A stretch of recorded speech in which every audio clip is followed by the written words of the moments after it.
Force yourself to become unrecognizable. Shock everyone with your growth. Leave your old self behind. Published by Legacies Audiobooks. Introduction. There comes a moment in every life when the gap between who you are and who you know you could become becomes too wide to ignore. It is not a comfortable moment. It is not the kind of clarity that brings peace. It is the kind that brings a quiet, persistent ache.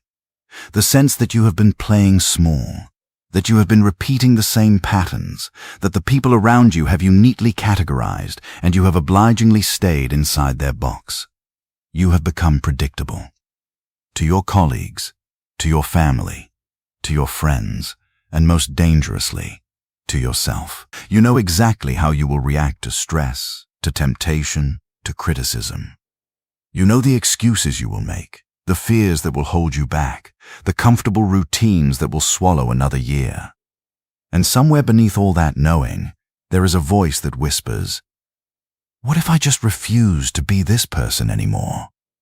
That voice is not a fantasy. It is a summons. This audiobook is your response to that summons. Not a gentle nudge toward incremental improvement, but a full-scale declaration of war against the version of you that has overstayed its welcome. You are about to force yourself to become unrecognizable. And when you do, you will shock everyone. Not because you set out to impress them, but because you finally set out to become who you were always meant to be. Let us be honest about what this journey requires. It requires you to admit that you have been settling. Not in a dramatic, self-flagellating way, but in the quiet, daily way that most people never examine. You have settled for a job that does not challenge you because it pays the bills and feels safe. You have settled for relationships that do not nourish you because the alternative of being alone feels worse. You have settled for habits that keep you small because breaking them would mean facing the terror of the unknown. You have settled for a version of yourself that is acceptable, likable, and utterly forgettable. That is not a moral failure. It is a survival strategy. But survival strategies are not life strategies. They keep you alive. They do not make you alive. And the difference between those two states is the difference between existing and becoming. You have been existing long enough. Becoming is terrifying because it means leaving behind the person you have carefully constructed. The one who knows how to navigate the familiar pain. The one who has learned the exact contours of their own prison. That person feels like you. But that person is not you. That person is a costume you have worn so long that you have forgotten it is not your skin. It is time to take it off. It will hurt. It will confuse people. It will feel like dying. And that is exactly how you know you are finally alive. The premise of this audiobook is deliberately extreme. Force yourself to become unrecognizable. That phrase is not hyperbole.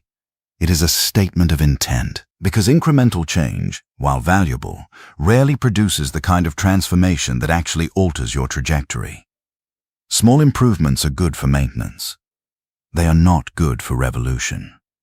And what you need, if you are honest, is a revolution. Not because you are broken, but because you are stuck. And being stuck is not a neutral state. It is a slow decay. Every day you remain the same person you were yesterday is a day you are choosing comfort over growth, familiarity over expansion, the known over the possible. The people who shock the world, who leave their colleagues speechless, their families bewildered, their former selves unrecognizable, are not fundamentally different from you. They simply made a different decision. They decided that the pain of staying the same had finally exceeded the pain of changing. They decided that the embarrassment of being seen as a beginner, a fool, a failure, was worth the payoff of becoming someone new. They decided that their comfort was not a treasure to be protected, but a cage to be escaped. That decision is available to you right now, in this moment, between these words. You do not need to wait for a sign. You do not need to feel ready. You need to decide. And then you need to act. This audiobook is not a gentle guide to self-improvement. It is a manual for radical, systematic, deliberate reinvention. It will not ask you to love yourself as you are. It will ask you to respect yourself enough to change. It will not tell you that you are perfect just the way you are. It will tell you that you are capable of so much more than you have allowed yourself to become. It will not coddle your fears. It will name them, expose them, and then give you the tools to walk through them anyway. This is not a journey for the faint of heart. It is a journey for the hungry. For the ones who wake up at 3 a.m. and wonder if this is all there is. For the ones who look in the mirror and see a stranger. Not because they do not recognize their face, but because they recognize the resignation in their eyes. For the ones who have secretly, guiltily, dreamed of becoming someone else entirely. That dream is not vanity. It is vision. And vision, if you act on it, becomes reality. Let us address the fear that is already rising in your chest. The fear that if you change too much, you will lose people. You will lose the friends who only know you as the quiet one, the funny one, the reliable one, the predictable one. You will lose the partner who signed up for a certain version of you. You will lose the approval of parents who have a fixed idea of who you are. That fear is real, and it is also irrelevant. Because the people who are meant to be in your life will grow with you. The ones who cannot, the ones who need you to stay small so they can feel big, were never really in your life. They were in the orbit of your old self, and your old self is about to become a stranger to you. You cannot keep them both. You cannot hold on to the approval of people who are threatened by your growth and also become the person you are meant to be. One of those things has to go. This audiobook is asking you to choose the growth, not because it will be easy, but because it is the only choice that leads to a life worth remembering. Your old self will not be grateful. Your old self will fight. Your old self will try to sabotage you with familiar urges, familiar doubts, familiar justifications. You are going to have to be ruthless with that voice. Not cruel, but firm. You are going to have to say, I hear you, but I am not listening anymore.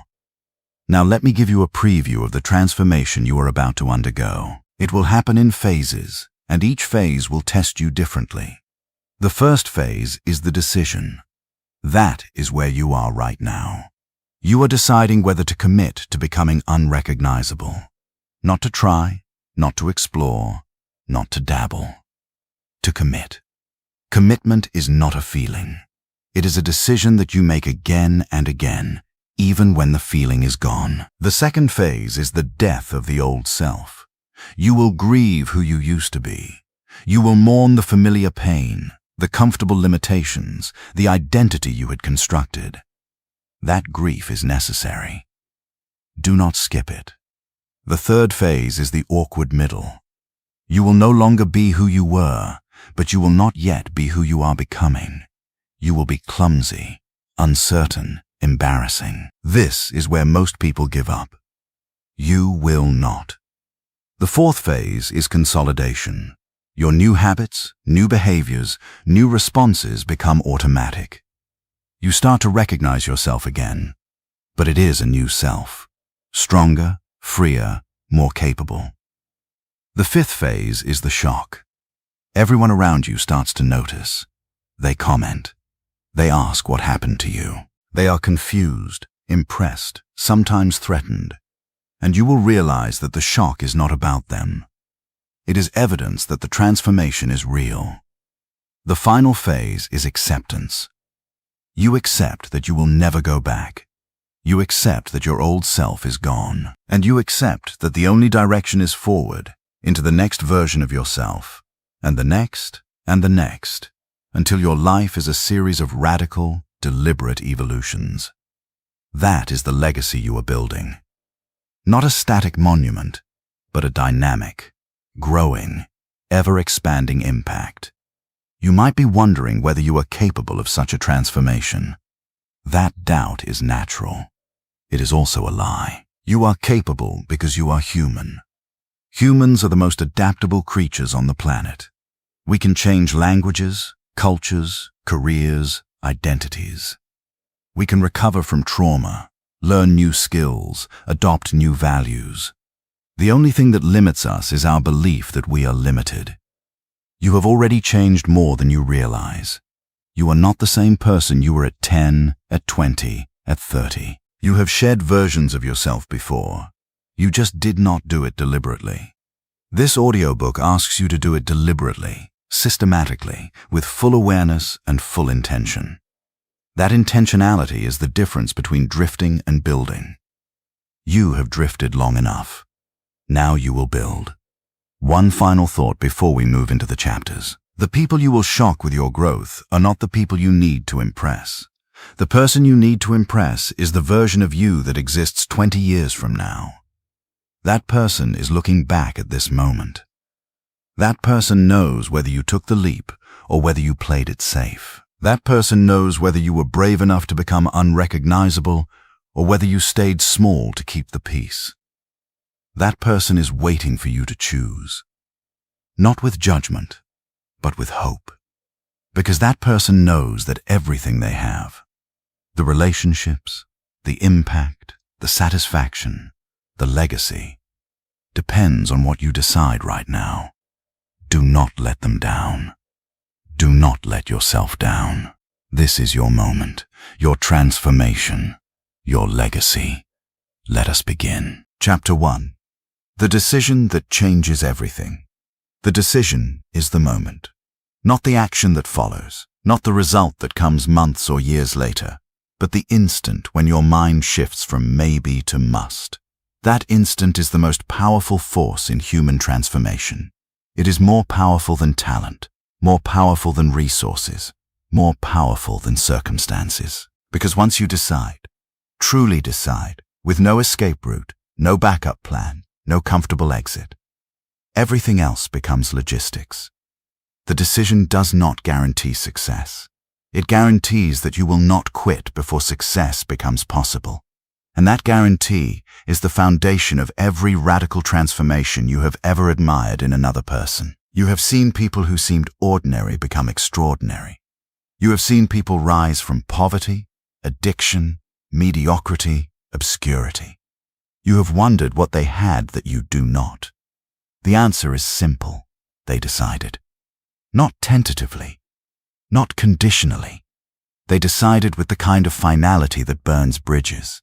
They decided that the old self was no longer an option. They decided that returning to who they were would be more painful than enduring the fire of becoming who they could be. That decision is available to you right now. It is not a feeling. It is a choice. And you are the only one who can make it. Let us examine what a real decision looks like. A real decision is not a wish. It is not, I hope I can change, or I'll try my best, or I'm working on it. Those are aspirations. They are soft. They allow you to fail gracefully because you never fully committed in the first place. A real decision is a severing. It is cutting the rope that tethers you to your old identity. It is saying, I am no longer that person, and then behaving as if it is already true. The gap between the decision and the actual change is a gap of action, not of intention. The action will follow the decision if the decision is real. But if the decision is real, the action is not a question. It is a consequence. Think about the decisions you have made that actually changed your life. Not the ones you thought about, not the ones you planned, but the ones where something inside you shifted permanently. Maybe it was the decision to leave a toxic relationship. Maybe it was the decision to move to a new city. Maybe it was the decision to start a business, end an addiction, or confront a fear. In those moments, you did not negotiate with yourself. You did not wait for permission. You simply knew. And once you knew, the path unfolded. Not easily, not without pain, but with a clarity that made the pain bearable. That clarity is the gift of a real decision. It does not eliminate obstacles. It makes them irrelevant to the question of whether you will proceed.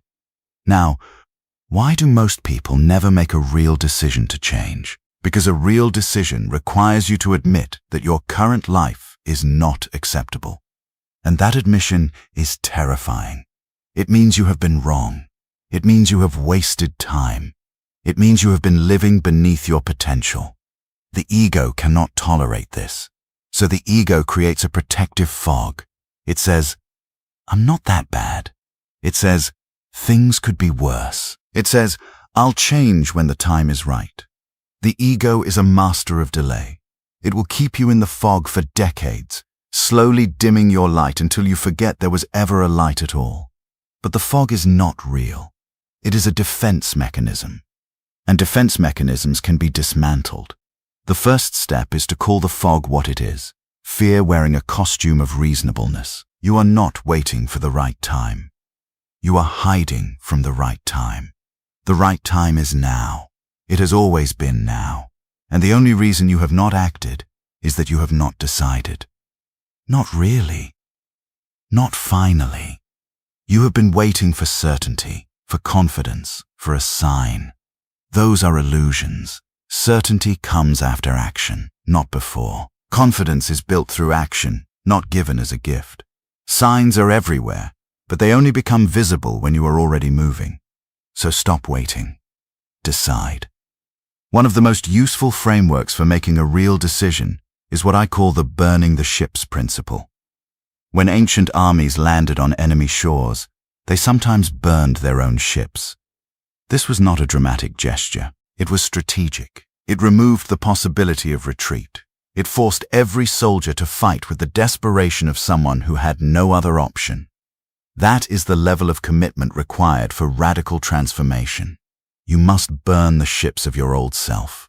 You must remove the possibility of going back to who you were. That does not mean you literally destroy everything in your life. It means you change your internal relationship to your old patterns. You stop keeping them as a backup option. You stop telling yourself that if this new path does not work, you can always return to the familiar misery. Familiar misery is still misery, and misery is not a backup plan. It is a trap. Burning the ships means you refuse to treat your old self as a safety net. You refuse to keep the door open. You lock it. You throw away the key. And then you walk forward into the unknown with nothing but your decision to sustain you. That is terrifying. It is also liberating. Because once you have no other option, you become resourceful. You become creative. You become relentless. You become the person you were always meant to be. Let me be specific about how to apply this in your life. Think about the area where you most need to become unrecognizable. Maybe it is your career. Maybe it is your health. Maybe it is your relationships. Maybe it is your mindset itself. Now ask yourself, what is the ship you need to burn? What is the escape route you have been keeping open? For some, it is the safety of a job they hate. For others, it is the comfort of a relationship that drains them.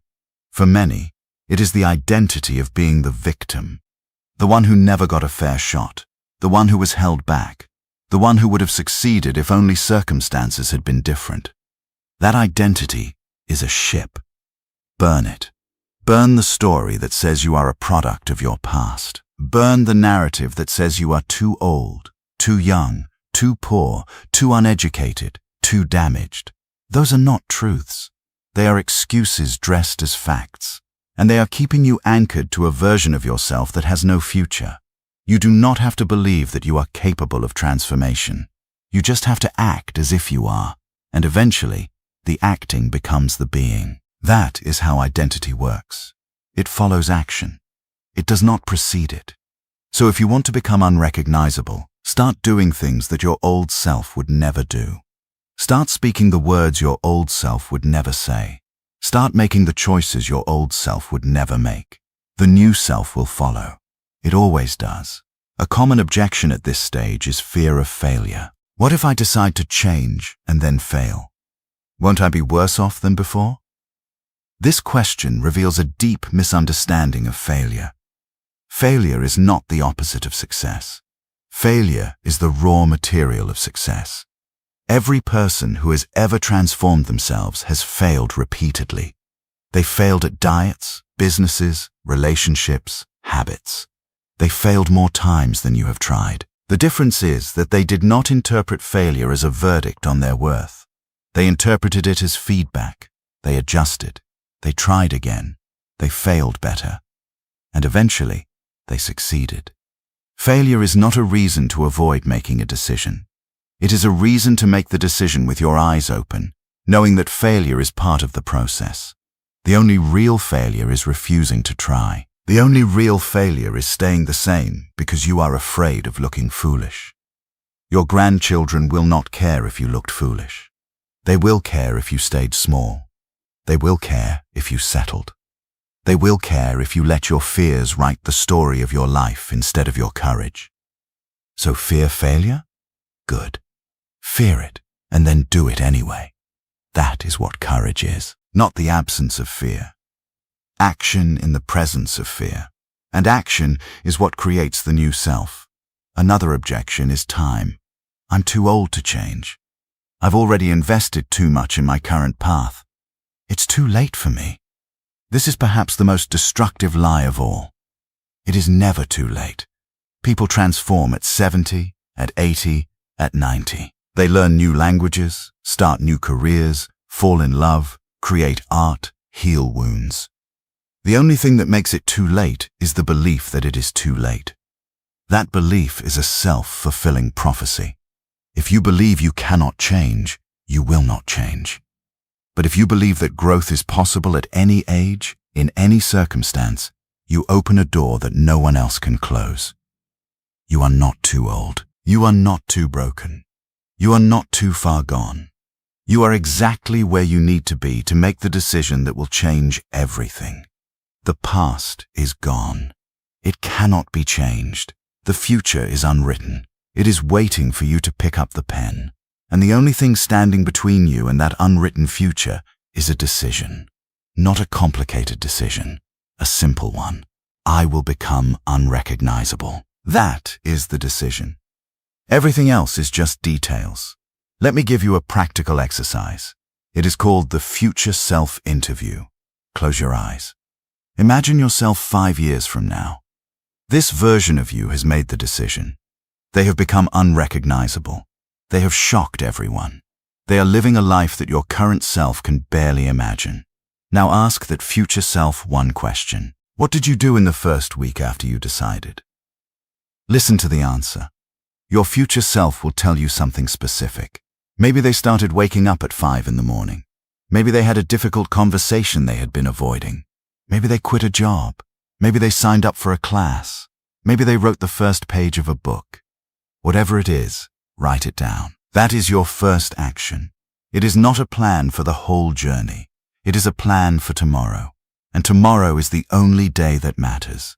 Because tomorrow is where the decision becomes real. Tomorrow is where you stop being the person who only thinks about change and start being the person who embodies change. Do not worry about the whole journey. Worry about tomorrow. And when tomorrow comes, worry about the day after that. One day at a time. One action at a time. One decision, reaffirmed daily, until the new self is no longer new. It is simply who you are. Before we move into the next chapter, I want you to do something. I want you to write down a single sentence. Not a long essay. Not a detailed plan. A single sentence that captures your decision. For example, I am no longer the person who lets fear make my decisions. Or, I am becoming someone who my younger self would be proud of.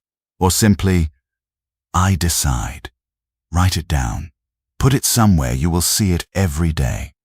On your bathroom mirror, on your phone wallpaper, in your legacy journal. That sentence is your anchor. When the doubts come, when the old self tries to pull you back, you will read that sentence. And you will remember that you already decided. You will remember that the decision is made. You are not trying to change. You have changed. The rest is just catching up. That is the power of a real decision. It transforms the future by transforming your relationship to the present. You are no longer waiting for change to happen. You are the change. You have always been the change. You just needed to decide to be it. And now you have. Let us continue. Chapter 2. The grief of becoming. You have made the decision. You have burned the ships. You have committed to becoming unrecognizable. And now something unexpected is happening. You are grieving. Not the dramatic, theatrical grief of a funeral, but a quiet, confusing sadness that you did not anticipate. You are mourning the person you used to be. The person who was comfortable, even in their discomfort. The person who knew the rules of their own small world. The person who could predict their own reactions, their own failures, their own limitations. That person is dying, and you are feeling the loss. This is not a sign that you have made a mistake. This is a sign that the transformation is real. Every significant change involves a death. The old self does not go quietly. It clings. It reminds you of all the good times, all the familiar patterns, all the ways you learned to survive. It makes you doubt whether the new self is worth the price. And you must not listen. Not because the old self was bad, but because the old self was small. And small is not where you are meant to stay. The grief of becoming is the price of admission to a larger life. Pay it. Feel it. Then move forward anyway. Let us name what you are grieving. You are grieving the certainty of your old identity. You knew who you were. You knew how others saw you. You knew what to expect from yourself. That certainty, even if it was painful, was a kind of comfort. It meant you did not have to wake up every morning wondering who you would be. It meant you could coast. It meant you could avoid the terrifying freedom of becoming someone new. That freedom is what you are now stepping into, and it is disorienting. You are no longer sure how you will react to stress, to temptation, to opportunity. You are no longer sure what you want, what you value, what you are capable of. This uncertainty is not a weakness. It is the space where growth happens. But it feels like a void. And voids are frightening. The old self wants to fill that void with familiar patterns, familiar excuses, familiar limitations. The new self is still forming, still fragile, still unsure of its own shape. In the gap between the two, you feel lost. That is the grief. That is the death of the old self. It is not a failure. It is a necessary stage. Let it be what it is. Do not try to skip it. Do not try to medicate it. Sit with it. And then, when you are ready, take one small step into the unknown. One of the reasons grief is so painful is that it often comes with guilt. You may feel guilty for wanting to change. You may feel like you are betraying the people who knew the old you. You may feel like you are abandoning a version of yourself that was good enough, even if it was not great. This guilt is misplaced. You are not betraying anyone by growing. You are not abandoning your past self. You are expanding beyond it. The old you is not being erased. It is being integrated into a larger, more complex, more capable version of yourself. The qualities that served you, your kindness, your resilience, your humor, will remain. They will simply be joined by new qualities: courage, discipline, ambition, clarity. You are not losing yourself. You are finding yourself. The grief you feel is the grief of letting go of the armor that no longer fits. And armor, no matter how well made, is heavy. Removing it is not a loss. It is a liberation. But liberation feels like loss until you learn to breathe without the weight. Let me share a perspective that may help. The person you are grieving is not actually you. It is a character you have been playing, a role you learned to inhabit to survive your circumstances. You learned to be quiet because speaking up was dangerous. You learned to be small because being seen was threatening. You learned to be agreeable because conflict was overwhelming. You learned to be cynical because hope was too painful. Those were survival strategies. They were not your essence. Your essence is something deeper, something that has been waiting for you to stop playing the role and start living the truth. The grief you feel is the grief of letting go of a character that never really fit. It is the grief of realizing how much of your life was spent performing instead of living. That realization is painful. It is also necessary. Because until you grieve the performance, you will keep performing. You will keep wearing the mask even when no one is watching. You will keep playing the role even when the audience has left. The grief is the thing that finally convinces you to take off the mask and look at the face underneath. It may be unfamiliar, it may be scarred, but it is yours. And yours is the only face that can truly live the life you are meant to live. Now let us talk about the practical ways grief shows up in the process of transformation. It shows up as nostalgia. You will find yourself romanticizing the past, the job you hated, the relationship that drained you, the habits that kept you stuck. Your mind will selectively remember the comfortable moments and forget the pain. That is not dishonesty. It is the brain's way of protecting you from the difficulty of change. Recognize it for what it is. When you feel nostalgic for your old self, ask yourself, was I actually happier then? Or was I just more familiar with my unhappiness? The answer will almost always be the latter. Familiar pain is not happiness. It is just familiar. And familiar is not a good reason to stay. Another way grief shows up is as inertia. You will feel paralyzed, unable to take the next step. This is the old self's last stand. It knows that if you take one more step, it is gone for good. So it floods you with doubt, with exhaustion, with the desire to just stop and rest. That rest is a trap. Not rest from exhaustion, but rest from change. The old self is trying to convince you that you have done enough, that you have earned a break, that you can always continue tomorrow. That tomorrow never comes. So when you feel that paralysis, recognize it as grief in disguise. Take one small action anyway. Not a dramatic action. Just one. Send the email. Make the call. Write the sentence. Do the push-up. The old self cannot survive small actions. It is killed by them, slowly, day by day. Another common manifestation of grief is anger. You may find yourself angry at the people who knew the old you. Angry that they do not see the new you. Angry that they are not celebrating your growth. Angry that they are still treating you like the person you used to be. That anger is legitimate, but it is also a distraction.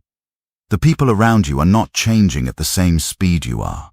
They are still relating to the version of you they have known for years. That is not a betrayal. It is a lag. And lags are normal. You are ahead of them in the process of transformation. They will catch up eventually, or they will fall away. Either outcome is acceptable. Your job is not to wait for them to catch up. Your job is to keep moving. The anger you feel is the old self's anger, the part of you that still wants to be seen and validated by others. That part is dying. Let it die. Do not feed it with resentment. Feed it with compassion for yourself and for the people who are still learning to see the new you. They will get there, or they will not. Either way, you will still be moving forward. There is also a specific kind of grief that comes from the loss of your story. Every person has a story about who they are. I am the one who always fails. I am the one who never gets the break. I am the one who is too sensitive, too weak, too broken. That story has been your identity for years. It has given you a sense of coherence, even if it was a painful coherence. Now you are abandoning that story. You are no longer the victim. You are no longer the underachiever. You are no longer the one who cannot change. And while that is liberating, it is also disorienting. Without your old story, who are you? The answer is, you are whoever you decide to become. But that answer is not satisfying at first. It feels like a blank page. And blank pages are intimidating. The old story, for all its flaws, had a plot. You knew where it was going. The new story is unwritten. That is terrifying. It is also the most exciting thing in the world, because you get to write it. You get to decide the plot, the characters, the ending. You are no longer a character in someone else's story. You are the author of your own. That is the gift of transformation. The grief of losing your old story is real, but it is a grief that clears the way for something far better. Let me give you a specific practice for working through the grief of becoming. It is called the funeral of the old self. This is not a morbid exercise. It is a ritual of release. Find a quiet space. Light a candle if that helps. Write a letter to your old self. Thank that person for getting you to this point. Acknowledge the struggles they endured, the strategies they developed, the pain they carried. Tell them that their work is done. Tell them that you are grateful. And then tell them that they can rest. You do not need them anymore. You have grown beyond what they could offer. Then read the letter out loud, and then burn it or tear it up or bury it. That ritual is a way of honoring the old self while also saying goodbye. It is a way of giving yourself permission to move on without guilt. The old self does not need to be destroyed. It needs to be released into the past where it belongs. You are not betraying it. You are thanking it and letting it go. That is the dignity of transformation. You do not hate your old self. You honor it. And then you leave it behind. Another practice is to deliberately create new memories that overwrite the old patterns. Your brain is wired to remember the familiar. If you want to become unrecognizable, you need to give your brain new experiences to anchor your new identity. That means doing things you have never done before, taking a different route to work, trying a new hobby, having conversations with people you would normally avoid, speaking up when you would normally stay silent. These new experiences create new neural pathways. They literally rewire your brain. Over time, the old pathways weaken and the new ones strengthen. The grief of losing the old self is the grief of watching those old pathways fade. But they are replaced by something better, something stronger, something that can carry you where you want to go. So do not resist the new experiences. Embrace them. Even when they feel awkward. Even when they feel fake, especially then. Because that awkwardness is the feeling of growth. And growth is what you signed up for. Before we close this chapter, I want to remind you of something important. The grief you are feeling is temporary. It is not a permanent state. It is a phase, like the rain before the spring. The rain is necessary. It washes away the old so the new can grow. But the rain does not last forever. Eventually, the sun comes out, and you will see that the soil of your life is richer, deeper, more fertile than it ever was before. That is the promise of transformation. The grief is real, but it is not the end. It is the middle. And the middle is where the real work happens. So do not run from the grief. Walk through it, feel it, acknowledge it, and then, when you are ready, take the next step, one step, then another, until the grief is behind you and the new self is fully alive. That new self is waiting for you. It is not a stranger. It is the person you have always been, beneath all the masks. It is time to meet them. They are ready to meet you. Chapter 3. The death of the old self. You have made the decision. You have grieved the loss of who you were.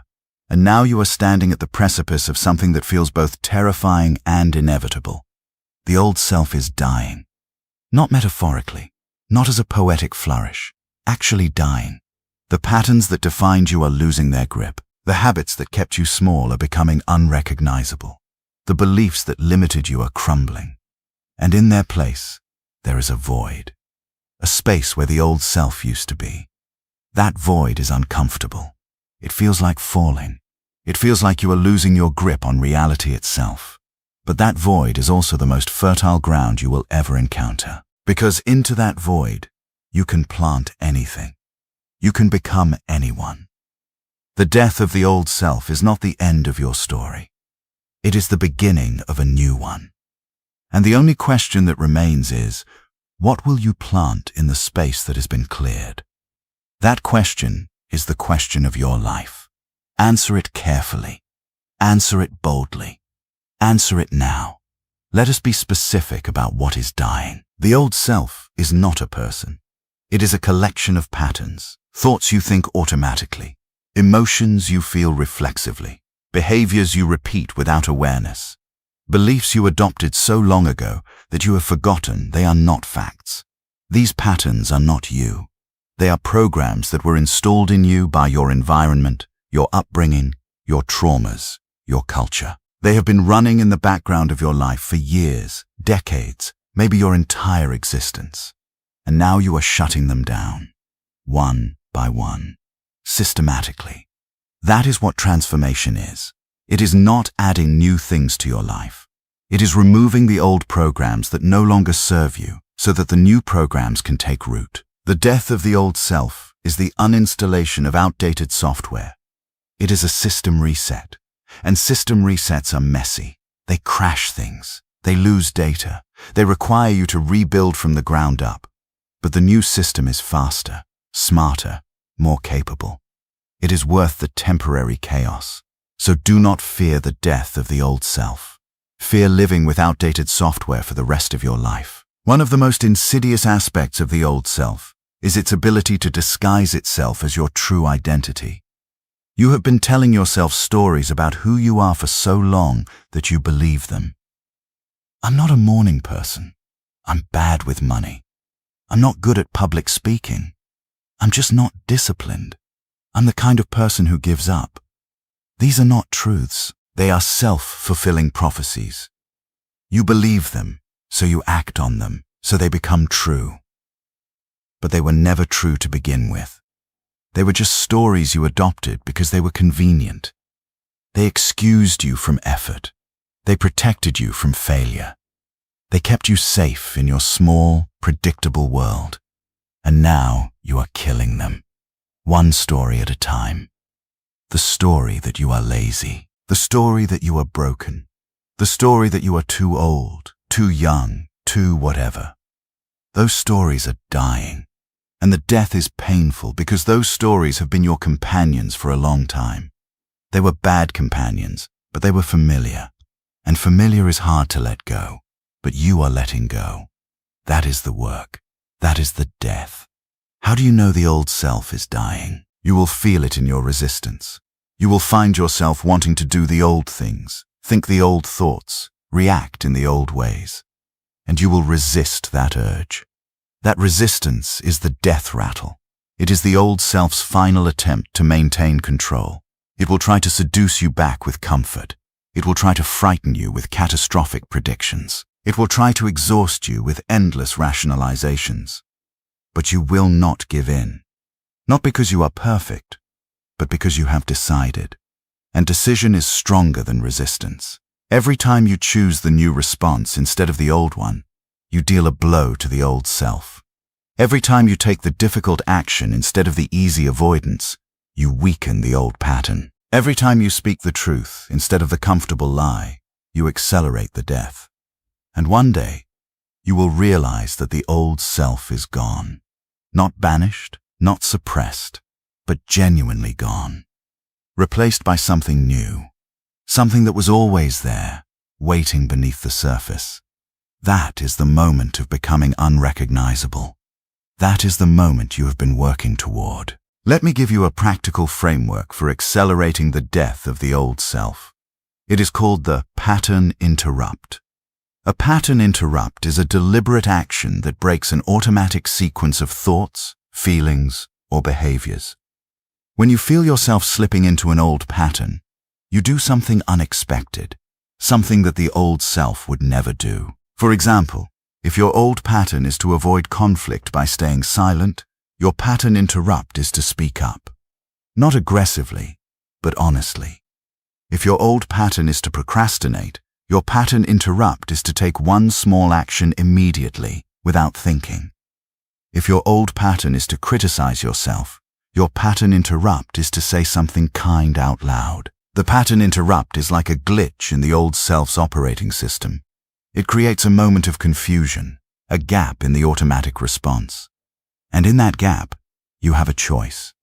You can either revert to the old pattern, or you can choose a new one. The more you choose the new one, the more you weaken the old one. The old self cannot survive repeated pattern interrupts. It needs automaticity to exist. Without automaticity, it crumbles. And you are the one who holds the power to interrupt. Use it. Use it every day. Use it until the old self is nothing but a memory. Another powerful tool for killing the old self is what I call the identity declaration. This is a statement you make out loud, preferably in front of a mirror that declares who you are becoming. For example, I am someone who follows through. I am someone who handles pressure with grace. I am someone who builds things that outlast me. These declarations are not lies. They are intentions. They are promises to yourself. And when you say them out loud, you are reprogramming your subconscious mind. You are telling the old self that it is no longer in charge. The old self will resist. It will say, "That's not true. You're not that person yet." And you will say, "I am becoming that person." And that is enough. The identity declaration is not about pretending to be something you are not. It is about aligning your conscious intention with your unconscious programming. It is about telling your brain which direction to go. And your brain, being the loyal servant it is, will start to find evidence that supports your declaration. It will start to notice opportunities that align with your new identity. It will start to filter out distractions that do not serve your growth. This is not magic. It is neuroscience. Your brain is a pattern matching machine. Give it a new pattern to match, and it will find it. The identity declaration is the pattern. Repeat it until it becomes your reality. Let us also address the fear of losing yourself entirely. This is a common fear during the death of the old self. You worry that if you let go of the old patterns, there will be nothing left, that you will become a hollow shell, a stranger to yourself, a person without a core. That fear is understandable, but it is also false. You are not losing yourself. You are losing the defenses that kept you from being yourself. The core of who you are, your authentic self, is not the old patterns. The old patterns are the walls you built around that core to protect it from pain. You are not tearing down the core. You are tearing down the walls. And once the walls are gone, the core can finally breathe. It can finally expand. It can finally become the person it was always meant to be. That person is not a stranger. That person is you, the real you, the one you have been hiding from, the one who is ready to live without walls. So do not fear the void. The void is not empty. It is full of possibility. It is full of you. One of the most effective ways to accelerate the death of the old self is to change your environment. Your environment is a powerful trigger for old patterns. The same room, the same people, the same routines. They all cue the old self to show up. If you want to kill the old self, you need to change the cues. That might mean rearranging your furniture. It might mean changing your commute. It might mean taking a different route through the grocery store. It might mean unfollowing certain people on social media. It might mean spending less time with people who only know the old you. These changes seem small, but they are powerful. They disrupt the automaticity of the old self. They create space for the new self to emerge. You do not have to change everything at once. Just one thing. One small environmental shift that signals to your brain that things are different now. The old self is no longer welcome in this space. This is the space of the new self. The new self deserves a new environment. Give it one. Another aspect of killing the old self is forgiving yourself. You will not kill the old self perfectly. You will have slip-ups. You will revert to old patterns. You will feel like you are failing. That is okay. Forgiveness is not a weakness. It is a strategy. It prevents guilt from derailing your progress. When you slip, you do not punish yourself. You acknowledge the slip. You ask yourself what triggered it. You make a plan to avoid that trigger next time, and you move on. The old self wants you to dwell on your failures. It wants you to feel guilty so that you give up. The new self does not have time for guilt. The new self is too busy becoming. So forgive yourself quickly. Learn from the slip, and then get back to the work of dying. The old self is resilient. It will try to come back. But you are more resilient. You have the tools. You have the decision. You have the commitment. And you have the forgiveness that keeps you moving forward. Let me give you a final exercise for this chapter. It is called the eulogy for the old self. Write down everything that is dying. The habits, the beliefs, the fears, the excuses. Write them down in detail. Then write a eulogy. Thank the old self for getting you to this point. Acknowledge that it served a purpose once, even if that purpose was just survival. But also acknowledge that it is time to let it go. Read the eulogy out loud. Then put it away. You do not need to mourn the old self forever. You just need to honor it and release it. That is the ritual. That is the closure. Once you have closure, you are free. Free to become the person you were always meant to be. Free to shock everyone with your growth. Free to leave your old self behind. That is the gift of the death of the old self. It is not an end. It is a beginning. The beginning of everything you have ever wanted to become. That beginning is now. That beginning is you. Go. Become. Chapter 4. The awkward middle. You have made the decision. You have grieved the loss of the old self. You have begun the process of killing the patterns that held you back. And now you find yourself in the most dangerous phase of transformation. The awkward middle. You are no longer who you were, but you are not yet who you are becoming.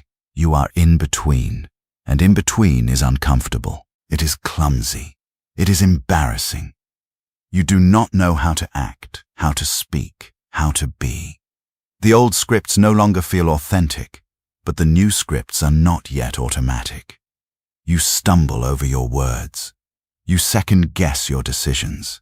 You feel like a fraud, like someone pretending to be something they are not. This is the phase where most people give up. They cannot tolerate the discomfort of not knowing who they are. They retreat to the familiar, even if the familiar was painful. They abandon their transformation because the awkward middle feels worse than the stagnation they left behind. But you are not most people. You are going to stay. You are going to endure the awkwardness. You are going to push through the discomfort. Because on the other side of the awkward middle is the person you have always wanted to become. And that person is worth every awkward moment. Let us name what makes the awkward middle so difficult. It is the loss of your old identity without the full possession of a new one. You are in a liminal space, a threshold. And thresholds are inherently disorienting. You cannot see where you are going. You cannot see where you have been. You are suspended between two worlds, belonging to neither. This suspension is deeply unsettling to the human psyche because we crave certainty. We crave to know who we are, what we are doing, where we are headed. The awkward middle offers none of that. It offers only questions. Who am I now? What do I want now? How do I act now? These questions are not comfortable. They are the questions of a person in transition. And transition is the most fertile time for growth. The seed does not grow in the comfort of the fruit. It grows in the darkness of the soil, in the awkward middle between seed and tree. You are the seed. The darkness is not your enemy. It is your birthplace. You are being born into something new, and birth is always messy. One of the most common experiences in the awkward middle is imposter syndrome. You feel like you are faking it. You feel like everyone can see that you are not yet the person you are trying to become. You feel like you have no right to claim your new identity because you have not fully earned it. This feeling is normal.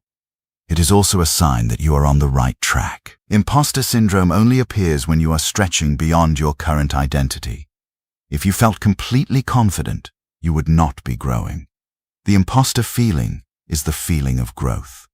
It is the feeling of your old self's fear that you are leaving it behind. That fear is not a reason to stop. It is a reason to continue. Every person who has ever transformed themselves has felt like an imposter. They felt like a fraud until one day they realized they were not. The realization did not come from a sudden burst of confidence. It came from accumulated evidence. Day after day of showing up as the new self, even when it felt fake. Day after day of taking actions that the old self would never take. Day after day of building a new identity through repetition. Eventually, the imposter becomes the real thing. The mask becomes the face. The performance becomes the truth. That is the alchemy of the awkward middle. You fake it until you become it. And then you are no longer faking. Another challenge of the awkward middle is the reaction of others. People who knew the old you will be confused by the new you. They may question your motives. They may mock your efforts. They may try to pull you back into the old patterns because your growth makes them uncomfortable. This is not a reflection on you. It is a reflection on their own fear of change. When you change, you force the people around you to reconsider their own stagnation. They do not want to do that, so they try to keep you small. They say things like, "You've changed. You're not the person I used to know. What happened to you?" These statements are not accusations. They are defenses. They are attempts to put you back in the box where they feel comfortable. Do not get back in the box. Do not apologize for your growth. Do not shrink to make others feel big. Your transformation is not a betrayal of them. It is a gift to yourself. And if they cannot accept that gift, that is their loss. You are not responsible for their comfort. You are responsible for your growth. The awkward middle is the time when you must hold your ground. You must be willing to be misunderstood. You must be willing to be disliked. You must be willing to lose people who cannot handle your evolution. That is the price of becoming unrecognizable. Pay it without resentment, and keep moving forward. The awkward middle also brings a specific kind of loneliness. You are no longer part of the old world, but you have not yet found your place in the new one. You are a stranger to yourself and to others. This loneliness is profound. It can make you doubt whether the transformation is worth it. It can make you long for the simple, familiar company of people who knew the old you. That longing is the siren song of stagnation. Do not listen to it. Loneliness is not a sign that you have made a mistake. It is a sign that you are transitioning. And transitions are inherently lonely because you are traveling a path that few others have traveled. You are becoming something that few people become. You are leaving behind the comfortable mediocrity that most people accept. That is not a tragedy. It is a privilege. The loneliness of the awkward middle is the price of admission to a life of meaning.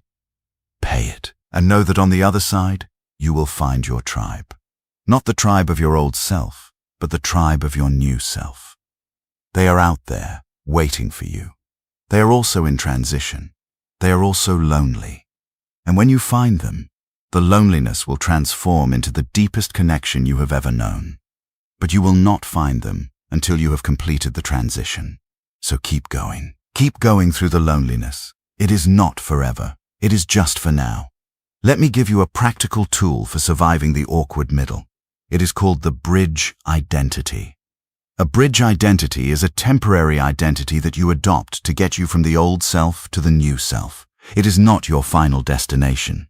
It is a waypoint. For example, if you are trying to become a disciplined person, your bridge identity might be someone who is learning discipline. This identity is honest. It acknowledges that you are not there yet. It also acknowledges that you are on the path. The bridge identity relieves the pressure to be perfect. It gives you permission to be clumsy, to make mistakes, to ask for help. It says, I am not yet who I am becoming, but I am moving in that direction. That is a powerful stance. It protects you from the shame of not being fully transformed.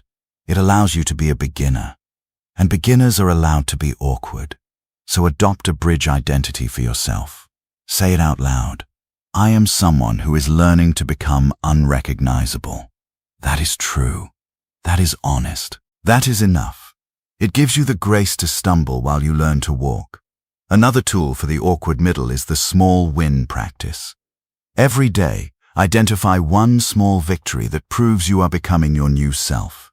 It does not have to be dramatic. It can be as simple as speaking up in a meeting when you would normally stay silent. It can be as simple as choosing water instead of soda. It can be as simple as writing in your legacy journal. The small win is evidence. It is proof that you are not stuck. It is proof that you are moving forward. Collect these small wins like currency. They will sustain you when the awkwardness feels overwhelming. They will remind you that you are not the same person you were yesterday. You are changing, slowly, imperceptibly, but undeniably. The awkward middle is not a void. It is a construction site. And construction sites are messy, noisy, and chaotic. But they are also where buildings are built. You are building a new self. The small wins are the bricks. Keep laying them, one brick at a time. Eventually, you will have a structure that can withstand any storm. Let us also talk about the role of patience in the awkward middle. Most people want transformation to happen quickly. They want to wake up one morning and be the new self. That is not how it works.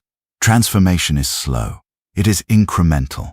It is the result of thousands of small choices made over months and years. The awkward middle is long. It can last for months, even years. That is not a failure. That is the nature of deep change. The old self took decades to build. It will not be dismantled in a few weeks. Be patient with yourself. Not lazy patience.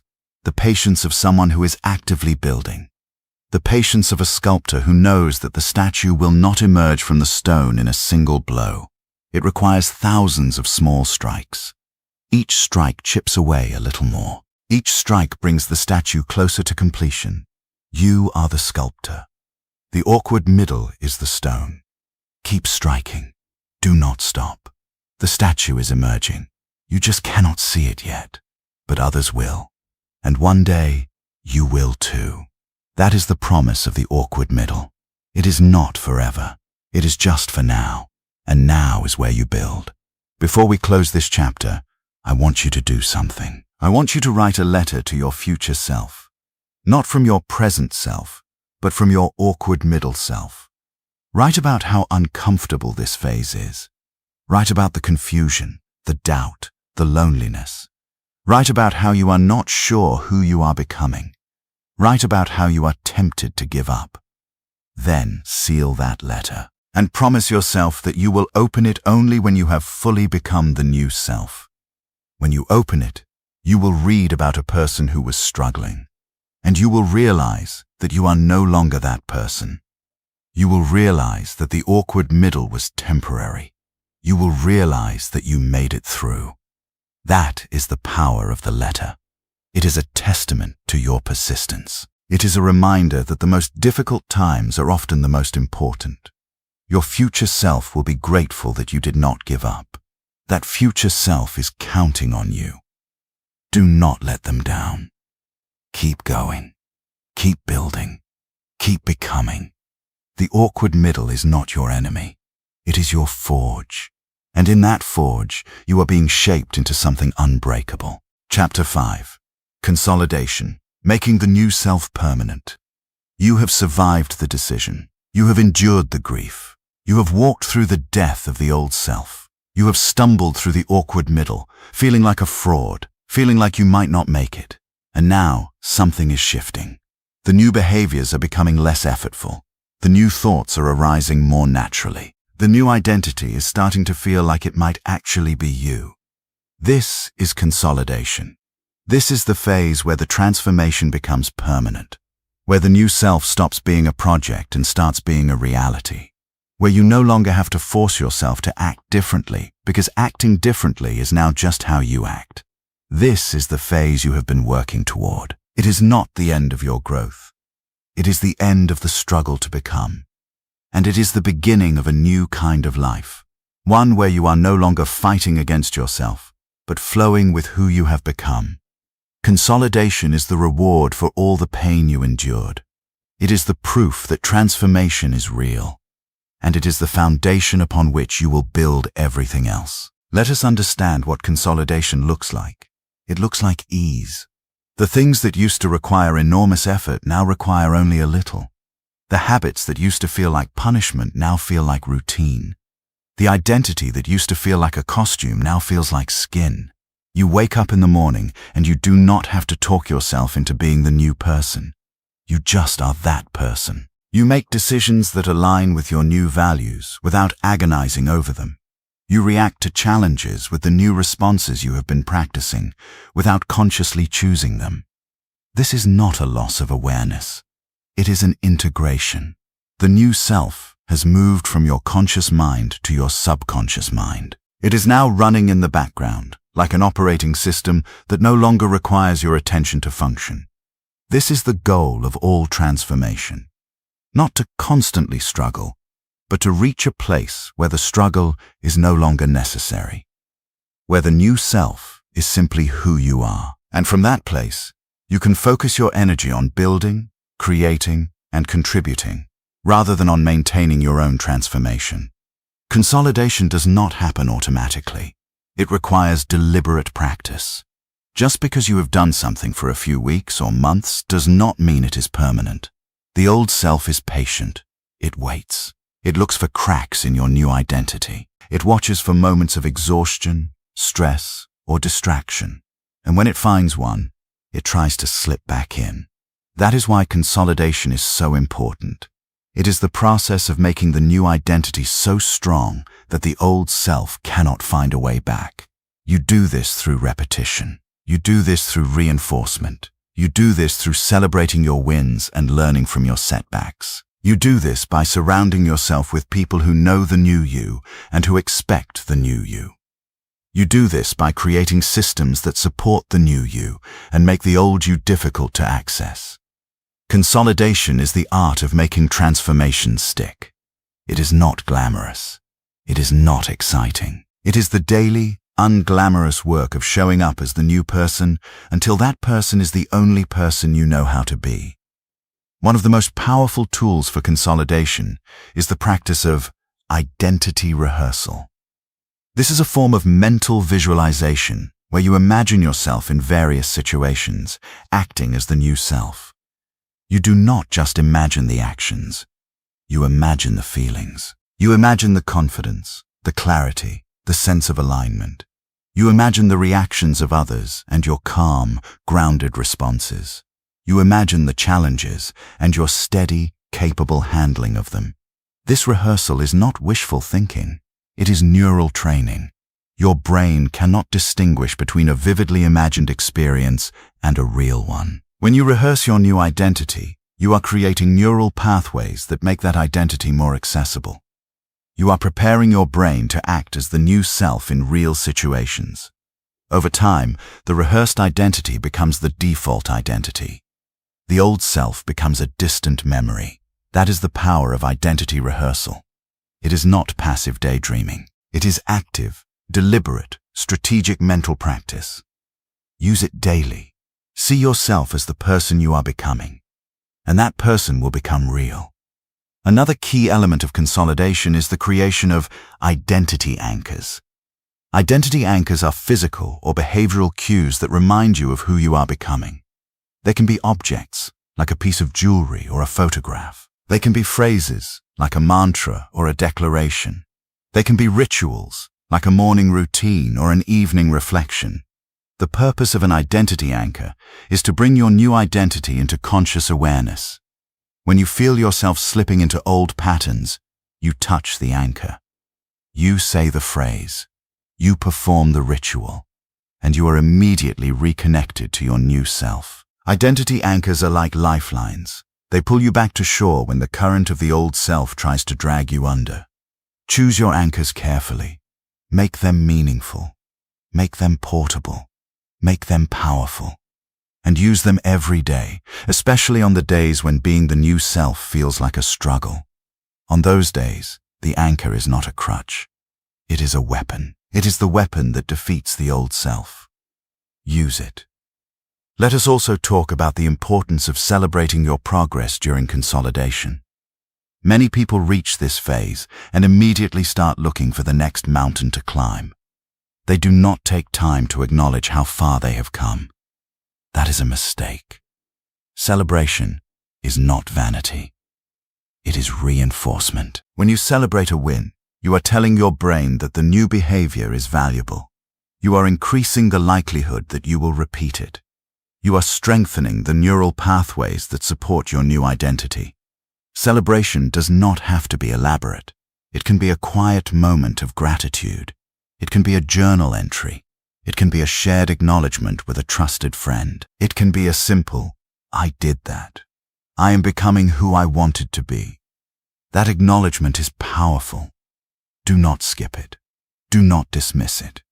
You have worked hard. You have endured pain. You have earned the right to celebrate. And celebration is not the end of your journey. It is the fuel for the next stage. It reminds you that transformation is possible. It reminds you that you are capable. It reminds you that you are not the same person you used to be. That is worth celebrating. So celebrate. Loudly. Quietly. However feels right. But celebrate. Another aspect of consolidation is integrating your new identity into all areas of your life. Sometimes people transform in one area, their career, for example, but leave other areas untouched. They are a new person at work, but the old person at home. They are disciplined in their fitness, but undisciplined in their finances. This fragmentation is a weakness. The old self will exploit any gap in your transformation. It will find the areas where you have not yet changed and use them as entry points. That is why consolidation requires a holistic approach. You must bring your new identity into every domain of your life. Your work, your relationships, your health, your finances, your spirituality, your leisure, your self-talk, everywhere. The new self is not a costume you wear in certain situations. It is a fundamental shift in who you are. It pervades everything. So audit your life. Look for the areas where the old self is still lingering. Address them. Bring them into alignment with your new identity. This is not perfectionism. It is strategic consolidation. It is closing the doors that the old self could use to re-enter your life. Close them, lock them, and move on. During consolidation, you may also notice that you are becoming less reactive. Things that used to trigger you no longer do. People who used to upset you no longer have that power. Situations that used to send you into a spiral now seem manageable. This is a sign that your new identity is taking root. You are no longer the same person who was triggered by those things. You have grown beyond them. This is not denial or suppression. It is genuine transformation. The things that used to hurt you no longer hurt because you are no longer the person who was hurt by them. You are different now. You have changed. And change changes everything. Your relationship to your past, to your triggers, to your challenges. All of it has shifted. This is the gift of consolidation. It is not that the world has changed. It is that you have changed. And a changed person experiences the world differently. That is the ultimate proof of transformation. Not that your circumstances are better, but that you are better equipped to handle them. That is consolidation. That is the new self. Let me also address the fear that sometimes arises during consolidation. The fear that you will lose the progress you have made. The fear that one mistake will undo everything. This fear is natural, but it is also unfounded. Transformation is not fragile. It is resilient. One mistake does not undo months of growth. One slip does not erase the new identity. The old self wants you to believe that perfection is required. It wants you to be afraid of failure so that you give up. But you are not playing that game anymore. You know that transformation is a process, not an event. You know that slips are part of the journey. You know that consolidation is not about being perfect. It is about being persistent. So when the fear comes, acknowledge it. Thank it for trying to protect you. And then remind yourself that you have already survived so much. You have already become so much. One slip will not change that. You are not fragile. You are strong. You have proven that. You will continue to prove it. Trust yourself. Trust the process. Trust the new self that is now your reality. A practical exercise for consolidation is the identity calendar. At the end of each day, take a moment to reflect on the day's events. Ask yourself, in what moments did I act as the new self? Write them down. In what moments did I slip back into the old self? Write those down too. Do not judge. Just observe. Over time, you will see a pattern. You will see that the new self is showing up more and more. You will see that the old self is appearing less and less. This is data, and data is power. It gives you objective evidence of your transformation. It shows you where you are strong and where you still need to grow. Use that data to refine your efforts. If you notice that you slip in certain situations, prepare for those situations. Rehearse your new responses. Create identity anchors for those moments. The identity calendar is not about perfection. It is about awareness. And awareness is the foundation of consolidation. Without awareness, you are just drifting. With awareness, you are intentionally building. And intentional building is the only kind that lasts. Before we close this chapter, I want you to do something. I want you to write a letter from your future self to your present self. Not a letter from your present self to the future, but the reverse. Imagine yourself 1 year from now. You have fully consolidated your transformation. You are unrecognizable. You are living the life you always wanted. Now write a letter from that person to the person you are today. What would that person say? What advice would they give? What encouragement? What gratitude? Write it all down. Then read it out loud. That letter is not a fantasy. It is a prophecy. It is the future you reaching back to guide you through the present. It is proof that the transformation is not only possible, but inevitable. Because you have decided. Because you have endured. Because you have become. And now you are consolidating. That letter is your anchor. Keep it close. Read it when you doubt.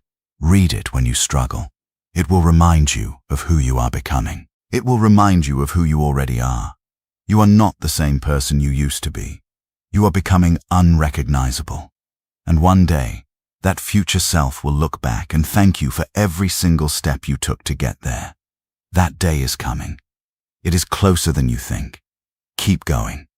Keep consolidating. Keep becoming. Chapter 6. The shock of becoming. You have consolidated your new self. The transformation is no longer a project. It is a reality.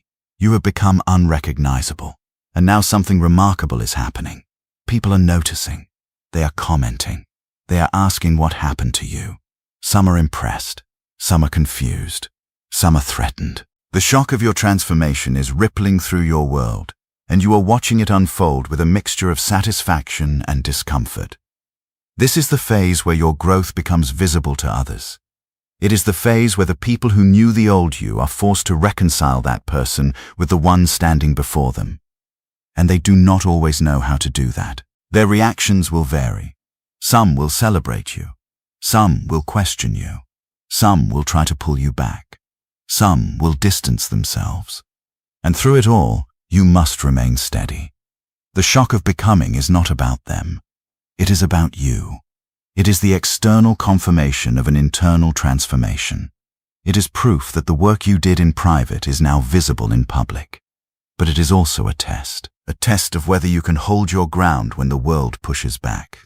And you will hold your ground, because you are not the same person who needed their approval. You are unrecognizable, and that is exactly the point. Let us examine the different reactions you will encounter. The first is admiration. Some people will look at you with genuine awe. They will say, "I don't know how you did it. You are not the same person." These people are not threatened by your growth. They are inspired by it. They see what is possible and they are moved. These are the people you want to keep close. They will support you. They will encourage you. They will become your tribe. Do not take them for granted. Thank them. Acknowledge their kind words. But do not let their admiration become a trap. Do not start performing for their approval. You did not transform to be admired. You transformed to become who you were meant to be. The admiration is a byproduct, not the goal. Enjoy it briefly, and then return to the work of becoming. The second reaction is confusion. Some people will not understand what happened to you. They will say, "You seem different. Are you okay?" They are not trying to be dismissive. They are genuinely bewildered. Your transformation does not fit their mental model of who you are. They are trying to reconcile the old you with the new you, and they cannot. This confusion is not your problem to solve. You do not need to explain yourself. You do not need to justify your growth. You can simply say, "I've been working on myself. I feel great." That is enough. If they press further, you can share more. But you are not obligated to. Your transformation is yours. You do not owe anyone a full account of your journey. The third reaction is skepticism. Some people will doubt the authenticity of your change. They will say, "This is just a phase." You'll go back to who you were. They will watch you closely, waiting for you to slip. They are invested in the old you because the old you made them feel comfortable. Your growth threatens their stability. They need you to fail so they can feel right about their own stagnation. Do not take this personally. It is not about you. It is about their fear. The best response to skepticism is time. Do not argue. Do not defend. Just keep becoming. Over time, your consistency will prove them wrong. And even if they never admit it, they will know. The fourth reaction is hostility. Some people will actively try to pull you back. They will mock your efforts. They will belittle your growth. They will sabotage your progress. These people are not your friends. They are anchors trying to keep you in shallow water. You need to distance yourself from them, not with anger, but with clarity. You have outgrown them. That is not arrogance. That is reality. Growth changes your relationships. Some relationships survive. Some do not.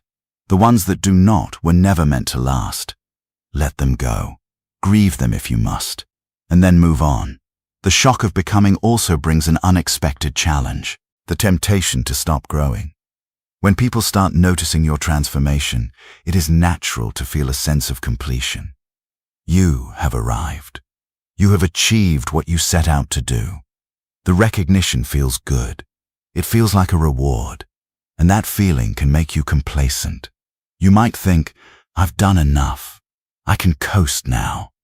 That is a mistake. Transformation is not a destination. It is a direction. The moment you think you have arrived is the moment you begin to stagnate. The old self is patient. It waits for complacency. It waits for you to stop pushing. And when you do, it tries to re-emerge. The shock of becoming is not the end of your journey. It is a milestone. Celebrate it. Acknowledge it. And then set your sights on the next transformation. There is always more to become. There is always a higher version of yourself waiting to be realized. Do not settle for the person you have become. That person is already becoming outdated. Keep evolving. Keep shocking. Keep becoming unrecognizable. That is the only way to stay alive. One of the most important skills you will develop during this phase is the ability to hold your identity independently of others' perceptions. You are not who people think you are. You are not who they remember. You are not who they want you to be. You are who you have chosen to become. That identity must be self-sustaining. It cannot depend on external validation. If you need others to affirm your transformation, you are still controlled by them. You are still seeking permission to be who you are. That is the old self's shadow. It wants you to need approval. It wants you to be vulnerable to rejection. But you are not vulnerable anymore. You have built an identity that stands on its own. It does not need applause. It does not need agreement. It simply is. And that is enough. When people react to your transformation, observe their reactions without being defined by them. Their admiration is nice. Their skepticism is irrelevant. Their hostility is their problem. None of it changes who you have become. That is the freedom of consolidation. That is the power of being unrecognizable. Let me give you a practical tool for navigating the shock of becoming. It is called the mirror exercise. When someone reacts to your transformation, take a moment afterward to look in the mirror. Look at yourself. See the person you have become. Ask yourself, do I still recognize this person? Do I still like this person? Am I still becoming who I want to become? The mirror is a reminder that your identity is not shaped by others. It is shaped by you. The mirror is also a reality check. If you find yourself performing for others, if you find yourself shrinking to make them comfortable, the mirror will show you that. And you will have a choice. You can continue performing, or you can return to your authentic self. The choice is always yours. The mirror just makes it visible. Use it daily. Use it whenever you feel the pull of external validation. Let it ground you in your own truth. That truth is the foundation of everything you have built. Another important practice during this phase is to continue your legacy journal. The legacy journal is not just for planning. It is for reflection. It is for tracking your growth. It is for reminding yourself of where you started, so you do not forget how far you have come. When the shock of becoming feels overwhelming, look back at your early entries. Read about the person who was stuck, who was scared, who did not believe they could change. That person is not you anymore, but they are part of your story. They are proof of your transformation, and they are a reminder of why you did this. You did not become unrecognizable to impress others. You did it to free yourself, to become the person you were always meant to be. That person is now visible. That person is now real. Do not let the reactions of others obscure that reality. The journal will keep you honest. It will keep you grounded. It will keep you becoming. Let us also address the loneliness that can accompany the shock of becoming. When you transform, you often leave people behind. Not because you reject them, but because you no longer fit in their world. They cannot relate to the new you. They do not understand your values, your priorities, your way of being. This can be profoundly lonely. You are surrounded by people, but you feel like a stranger. This loneliness is not a failure. It is a sign of growth. It is the cost of outgrowing your old environment. The solution is not to shrink back. The solution is to find new people who match your new identity. People who are also growing. People who are also becoming. People who will not be threatened by your transformation because they are on their own journey. They are out there. They are waiting for you. But you will not find them if you are still clinging to the old relationships that no longer fit. Let go. Create space, and the right people will fill it. That is the law of attraction applied to relationships. You attract who you are. If you are a growing person, you will attract growing people. Trust that. And in the meantime, be comfortable with your own company. You are becoming the kind of person you would want to be friends with. That is enough. That is more than enough. One final thought about the shock of becoming. It is not about proving anything to anyone. It is not about showing people how wrong they were about you. It is not about revenge. It is not about superiority. It is about freedom. The freedom to be who you are. The freedom to grow without apology. The freedom to leave behind the limitations of your old self. The shock that others feel is a byproduct. It is not the point. If you become unrecognizable simply to shock others, you are still trapped. You are still defined by their perception. Your transformation must be for you. Only you.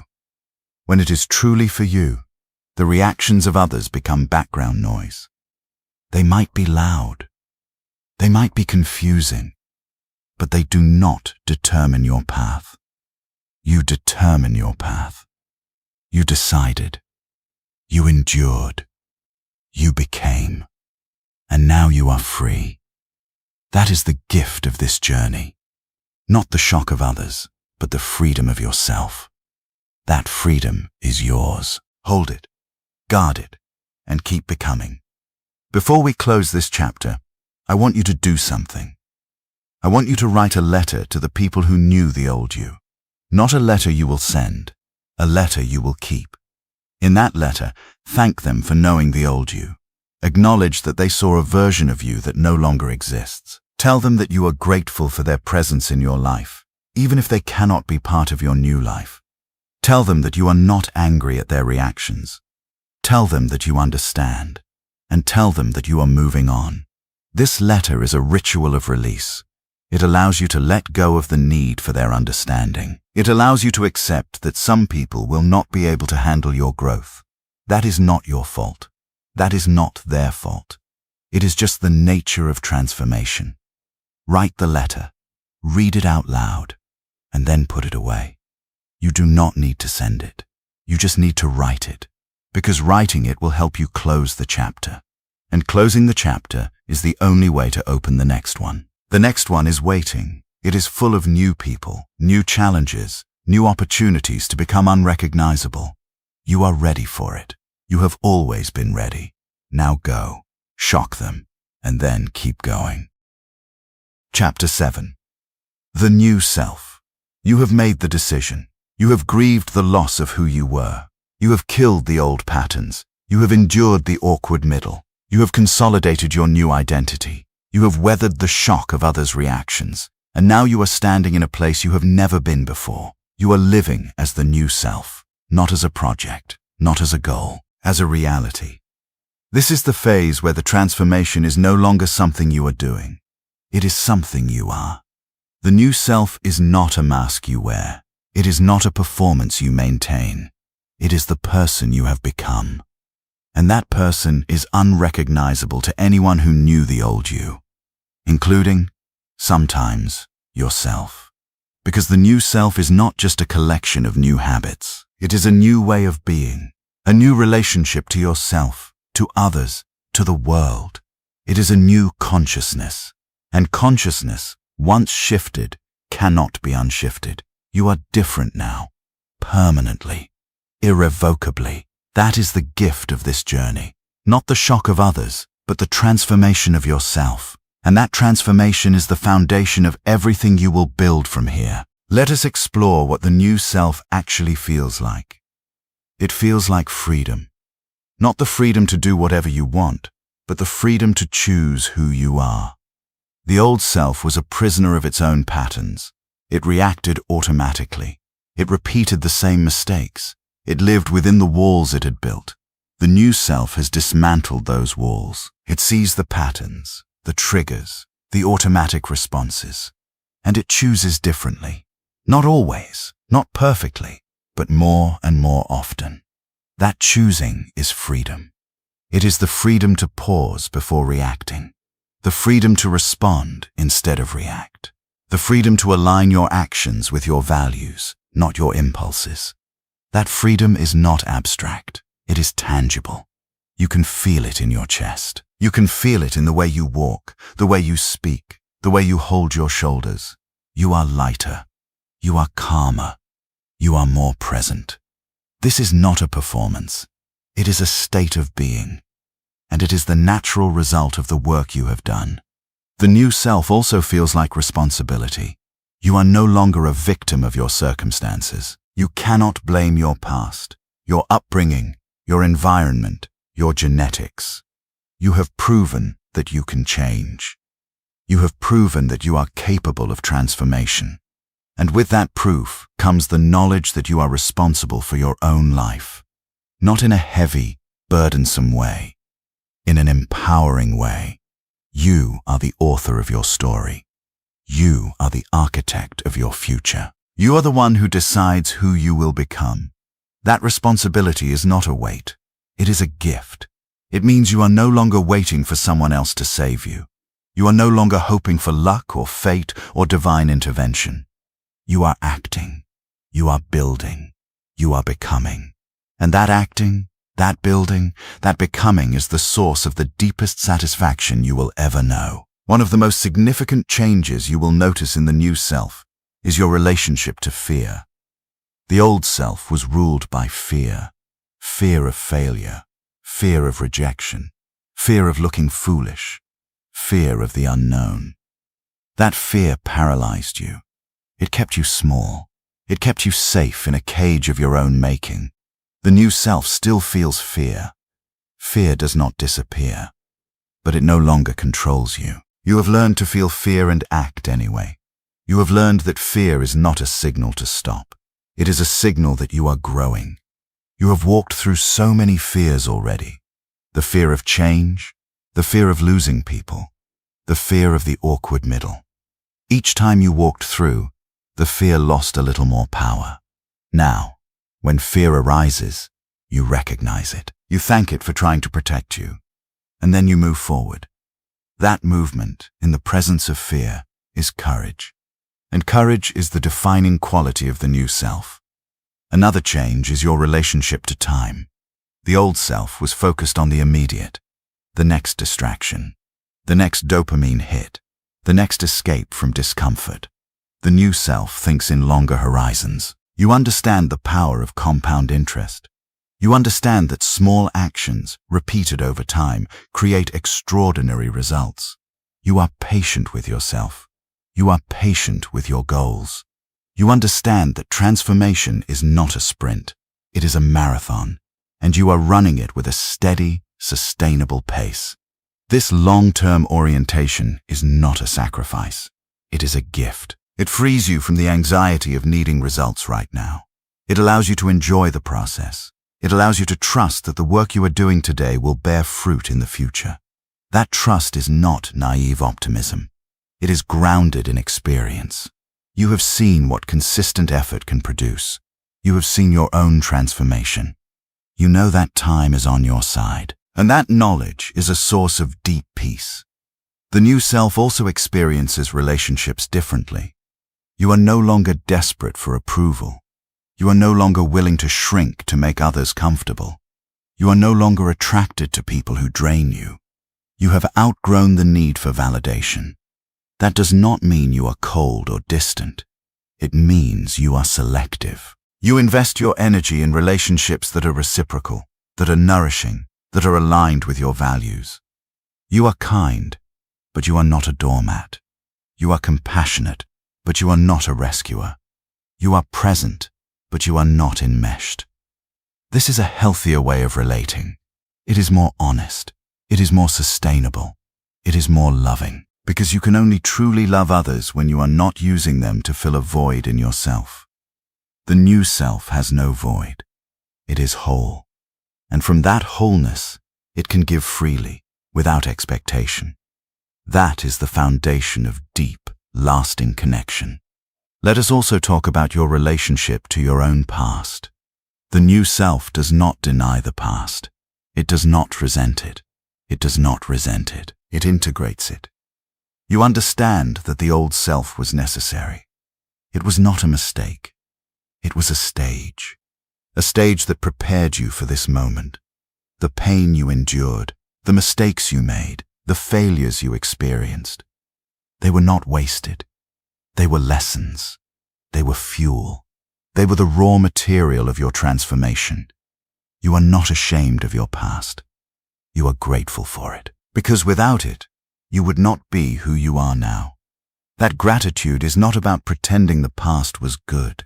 It is about acknowledging that the past served a purpose, and that purpose is now complete. You can let go of the shame, the regret, the what-ifs. They are no longer relevant. You are not the person who made those mistakes. You are the person who learned from them. That is the difference between the old self and the new self.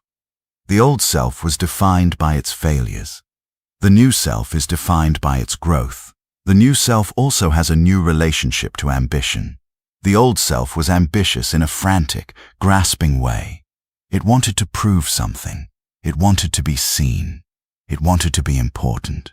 That ambition was driven by insecurity. It was a desperate attempt to fill a hole that could not be filled by external achievement.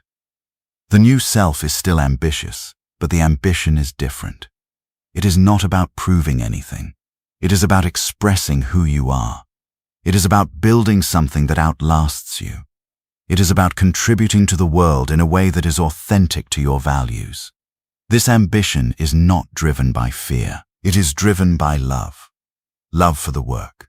Love for the impact. Love for the process of creation. This is a sustainable ambition. It does not burn out. It does not depend on external validation. It is self-renewing. It is the ambition of someone who has nothing to prove and everything to give. One of the most subtle but profound changes in the new self is your relationship to stillness. The old self could not be still. It needed constant distraction, constant noise, constant stimulation. It was afraid of being alone with its own thoughts. The new self has made peace with stillness. You can sit quietly. You can be alone. You can simply be. This is not boredom. This is presence. It is the ability to be fully in the moment without needing to escape. This presence is the foundation of true peace. It is the foundation of true creativity. It is the foundation of true connection, because you cannot truly connect with others if you cannot be still with yourself. The new self has cultivated that stillness. It is not a skill you learned. It is a state you have entered, and it is available to you any time you need it. Just breathe. Just be. Just return to the center. That center is always there. It is the home of the new self. Now, let us address a question that may arise in this phase. Is this really me? Or is this just another mask, another performance? That question is natural. It is the voice of the old self, trying to create doubt. The answer is that the new self is more authentically you than the old self ever was. The old self was a collection of defenses, adaptations, and survival strategies. It was not you. It was a response to your environment. The new self is the person you become when you stop reacting and start choosing. It is the person you become when you let go of what others expect and embrace what you truly value. It is the person you always were, beneath the layers of fear and conditioning. The fact that you are asking the question is proof that you are still growing. Growth does not end. It continues. The new self is not a final destination. It is a waypoint. There will be more transformations, more deaths, more rebirths. That is the nature of a life well lived. So do not worry about whether the new self is real. It is real because you are living it, and you will keep living it until you become something else. That is the beauty of becoming unrecognizable. It is a process, not a product, and you are in the middle of it. Before we close this chapter, I want you to do something. I want you to write a description of the new self, not a list of achievements, not a list of habits, a description of who you are now. How do you think? How do you feel? How do you relate to others? How do you handle challenges? Write it in the present tense. I am someone who. I am someone who. I am someone who.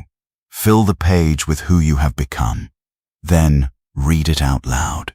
That description is not a fantasy. It is a reality. It is the person you are now. It is the person you worked so hard to become. Own it, celebrate it, and then set it aside. Because the description you wrote today will be outdated tomorrow. You will keep growing. You will keep becoming. That is the promise of this journey. Not a fixed identity, but a dynamic one. Not a destination, but a direction. You are moving in the right direction. You are unrecognizable, and you are just getting started. Chapter 8. Living Unrecognizable. You have arrived.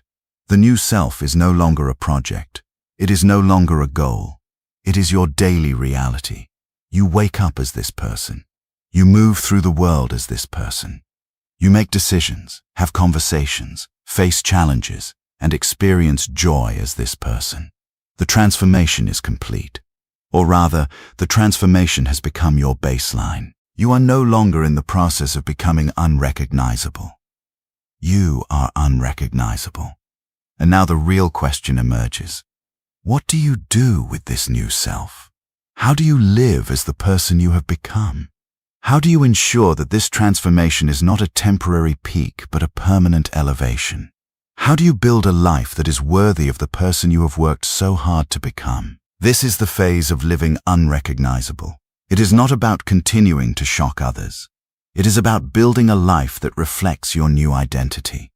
A life that is aligned with your values, your vision, and your purpose. A life that is not just different from your old life, but fundamentally better in every way that matters. This is the life you were always meant to live, and now you get to live it. Living unrecognizable means making choices that your old self would never have made. Not because you are trying to be different, but because your new self genuinely wants different things. Your values have shifted. Your priorities have shifted. Your definition of success has shifted. The things that used to drive you, status, approval, comfort, security, may no longer hold the same appeal. The things that used to scare you, risk, uncertainty, vulnerability, may now feel like invitations to grow. This is not a rebellion against your old self. It is a natural expression of your new self. You are not rejecting who you were.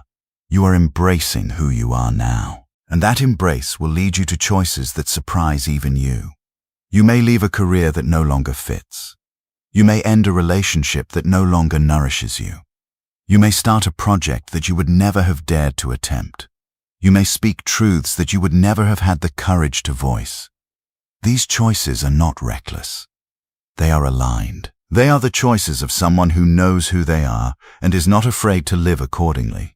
One of the most important aspects of living unrecognizable is maintaining your new identity in the face of ongoing pressure. The old world does not disappear just because you have changed. The same triggers, the same temptations, the same people, the same systems will continue to exist. They will continue to try to pull you back into old patterns. This is not a failure of your transformation. It is the reality of living in a world that has not changed with you. The difference is that now you have the tools to resist. You have the awareness to recognize the pull. You have the strength to say no. You have the clarity to choose differently. This is not a constant battle. It is a practice of returning to your new self again and again until the new self is so deeply ingrained that the old patterns no longer have any power. That is the goal of living unrecognizable.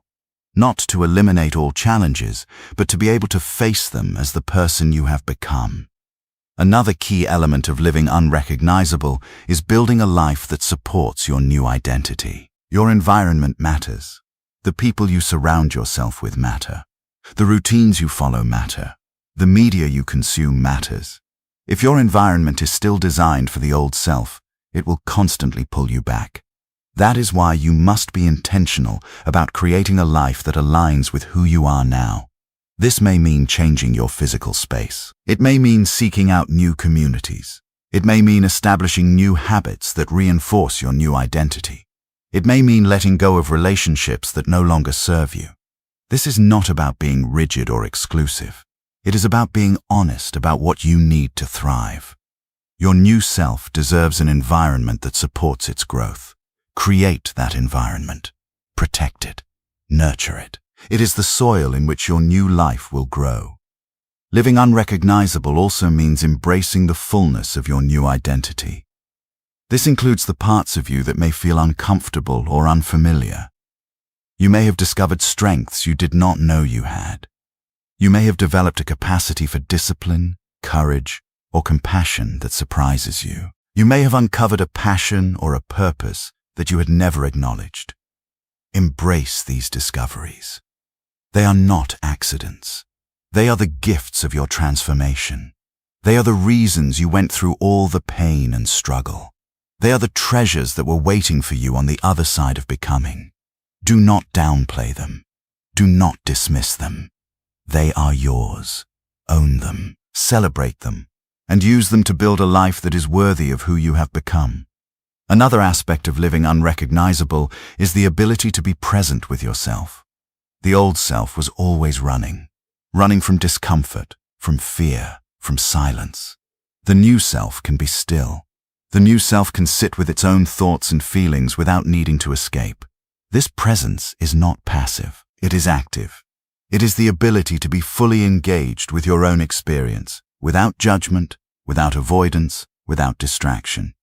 This presence allows you to truly know yourself. It allows you to hear your own needs, your own desires, your own truths. It allows you to make decisions that are aligned with your deepest values, rather than reacting to external pressures. This presence is the foundation of authentic living. It is the foundation of a life that is truly your own. Living unrecognizable also means being willing to continue growing. The new self is not a final destination. It is a waypoint. There will be more transformations, more deaths, more rebirths. This is not a failure. It is the nature of a life well lived. The person you are today will eventually become outdated. You will outgrow this version of yourself. And that is okay. That is growth. Embrace it. Do not cling to the identity you have built. It is a tool, not a prison. Use it to build your life. And then, when the time comes, let it go. Become something new. Become something even more unrecognizable. That is the cycle of transformation. It never ends.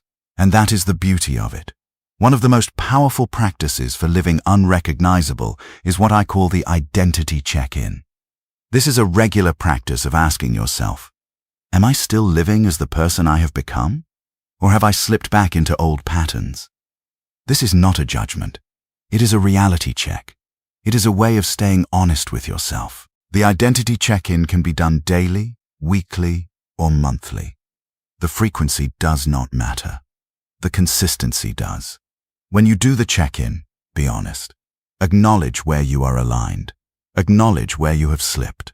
And then recommit. The check-in is not about perfection. It is about awareness. And awareness is the foundation of conscious living. Without it, you will drift. With it, you will stay on course. So check in with yourself regularly. Ask the hard questions, and then adjust. That is how you live unrecognizable. Another important practice is what I call the legacy review. This is a periodic reflection on the impact of your transformation. Look at your life. Look at the changes you have made. Look at the people you have influenced. Look at the work you have done. Ask yourself, what am I building with my new self? What am I leaving behind? What am I contributing to the world? This legacy review is not about ego. It is about purpose. It is about ensuring that your transformation is not just about you. It is about using your new self to make a difference. This is the ultimate expression of living unrecognizable. Not just being different, but using your difference to create value, to serve others, to build something that outlasts you. That is the legacy of transformation. That is the legacy you are building right now. Let me also address the fear of losing your new self. This is a common fear that arises in this phase. You have worked so hard to become this person. You are afraid that one mistake, one moment of weakness, will undo everything. That fear is understandable, but it is also unfounded. Transformation is not fragile. It is resilient. The neural pathways you have built, the habits you have established, the identity you have integrated, they are real. They are not going anywhere. A single slip does not erase them. It is just a slip, a moment of forgetting. And moments of forgetting can be corrected. You have the tools. You have the awareness. You have the strength. You are not going back. You are moving forward. Trust that. Trust the person you have become. That person is stronger than you think. That person is you. Finally, I want you to consider the legacy you are building. The person you have become is not just for you. It is for the people around you. It is for the generations that will come after you. You have transformed yourself. Now you have the power to transform others, not by forcing them to change, but by modeling what is possible. By living as your new self, unapologetically, consistently, joyfully, you show others that change is possible. You give them permission to become unrecognizable too. That is the greatest gift you can give. Not advice, not lectures, but a living example. When people see you, they will see what is possible. They will see that transformation is real. They will see that they can do it too. That is the legacy of living unrecognizable. That is the impact of your growth. That is the reason you went through all of this. Not to be admired, but to inspire. Not to be different, but to show others that they can be different too. That is the legacy you are building. And it is a legacy that will outlast you.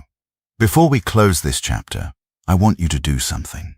I want you to write a letter to the person you are becoming. Not to the person you have become, but to the person you are still becoming. The future version of you that is even more unrecognizable. Tell that person what you are building now. Tell them about the choices you are making, the challenges you are facing, the growth you are experiencing. Tell them that you are paving the way for them. Tell them that you are excited to meet them. That letter is a bridge. It connects who you are now to who you will become. It reminds you that your transformation is not complete. It is ongoing. And that is the beauty of it. You are not done. You are just beginning. That is the promise of living unrecognizable. Not a fixed destination, but an infinite journey. A journey of becoming. A journey of growth. A journey of legacy. That journey is yours. Walk it with courage. Walk it with joy. Walk it with the confidence of someone who knows that they are becoming exactly who they were meant to be. Chapter 9. Building your empire. You have become unrecognizable. You have consolidated your new identity. You are living as the person you always knew you could be. And now it is time to build. Not just to maintain your transformation, but to use it as the foundation for something greater. Something that outlasts you. Something that leaves a mark on the world. This is the phase of building your empire. Not an empire of wealth or power, though those may come. An empire of impact. An empire of contribution. An empire of meaning. You have done the hard work of transforming yourself. Now you get to do the meaningful work of transforming the world around you. This is not about ego. It is about purpose. It is about using the gifts of your transformation to serve something larger than yourself. It is about taking the person you have become and channeling that person into creation. That is the ultimate expression of living unrecognizable. Not just being different, but doing different. Not just becoming, but building. And building is what turns a life into a legacy. Let us define what building your empire means. It does not mean accumulating possessions or status. It means creating something that reflects your values and extends your impact. It means using your skills, your energy, and your vision to make a difference in the world. That difference can take many forms. It might be a business that solves a problem. It might be a community that supports others. It might be a body of work that inspires. It might be a family that carries your values forward. It might be a movement that changes the way people think. The form does not matter. The intention does. You are building something that would not exist without you. Something that is an expression of who you have become. Something that will continue to grow and evolve long after you are gone. That is your empire. That is your legacy, and you are the only one who can build it. The first step in building your empire is clarifying your vision. What do you want to create? What problem do you want to solve? What contribution do you want to make? What do you want to be remembered for? These questions are not about ego. They are about direction. Without a clear vision, your energy will scatter. You will build many things, but none of them will endure. With a clear vision, your energy focuses. You build one thing, but that one thing has the power to change everything. Take time to clarify your vision. Write it down. Refine it. Test it against your values. Ask yourself, does this vision reflect who I have become? Does it align with what I care about most? Does it excite me? If the answer to any of these questions is no, refine your vision. Keep refining until it feels like truth, until it feels like a calling. That calling is the foundation of your empire. Once you have a vision, you need a plan. A plan is not a rigid set of steps. It is a flexible framework that guides your actions. It answers the question, how will I turn my vision into reality? Your plan should include goals, milestones, and timelines. It should also include contingencies for obstacles and setbacks. Building an empire is not a straight line. It is a winding path with many detours. A good plan anticipates those detours and prepares for them. But a good plan is also adaptable. It changes as you learn and grow. Do not fall in love with your plan. Fall in love with your vision. And let your plan be a servant of that vision. The plan is not the destination. It is the map. And maps can be redrawn as the terrain changes. Another critical element of building your empire is leveraging your strengths. Your transformation has revealed strengths you may not have known you had. Discipline, courage, resilience, clarity. These are not just personal qualities. They are building blocks for your empire. Use them. Play to them. Do not waste energy trying to fix your weaknesses. Build on your strengths. Delegate or outsource the rest. This is not about arrogance. It is about efficiency. The world does not need you to be good at everything. It needs you to be great at something. Your empire is the expression of that greatness. So identify your strengths, cultivate them, apply them, and watch your empire grow. Building your empire also requires collaboration. You cannot do it alone. The myth of the solitary genius is a myth. Every great empire is built by a network of people who share a vision. You need allies, partners, mentors, and supporters. You need people who complement your strengths and challenge your thinking. You need people who believe in your vision and are willing to help you build it. This requires humility. You must be willing to ask for help. You must be willing to delegate. You must be willing to trust others with your vision. That can be uncomfortable, especially if you have been used to doing everything yourself. But it is necessary. Collaboration multiplies your impact. It turns your empire into something larger than yourself. So build your team, nurture your relationships, share your vision, and let others help you bring it to life. Another aspect of building your empire is resilience. The journey will not be smooth. There will be setbacks, failures, and disappointments. Your empire will not rise overnight. It will be built slowly, painfully, through trial and error. That is not a sign of failure. It is a sign of building. Every setback is a lesson. Every failure is a stepping stone. Every disappointment is a redirection.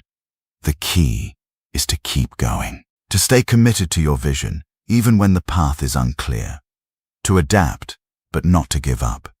This is where your transformation becomes invaluable. You have already proven your resilience. You have already endured the death of your old self.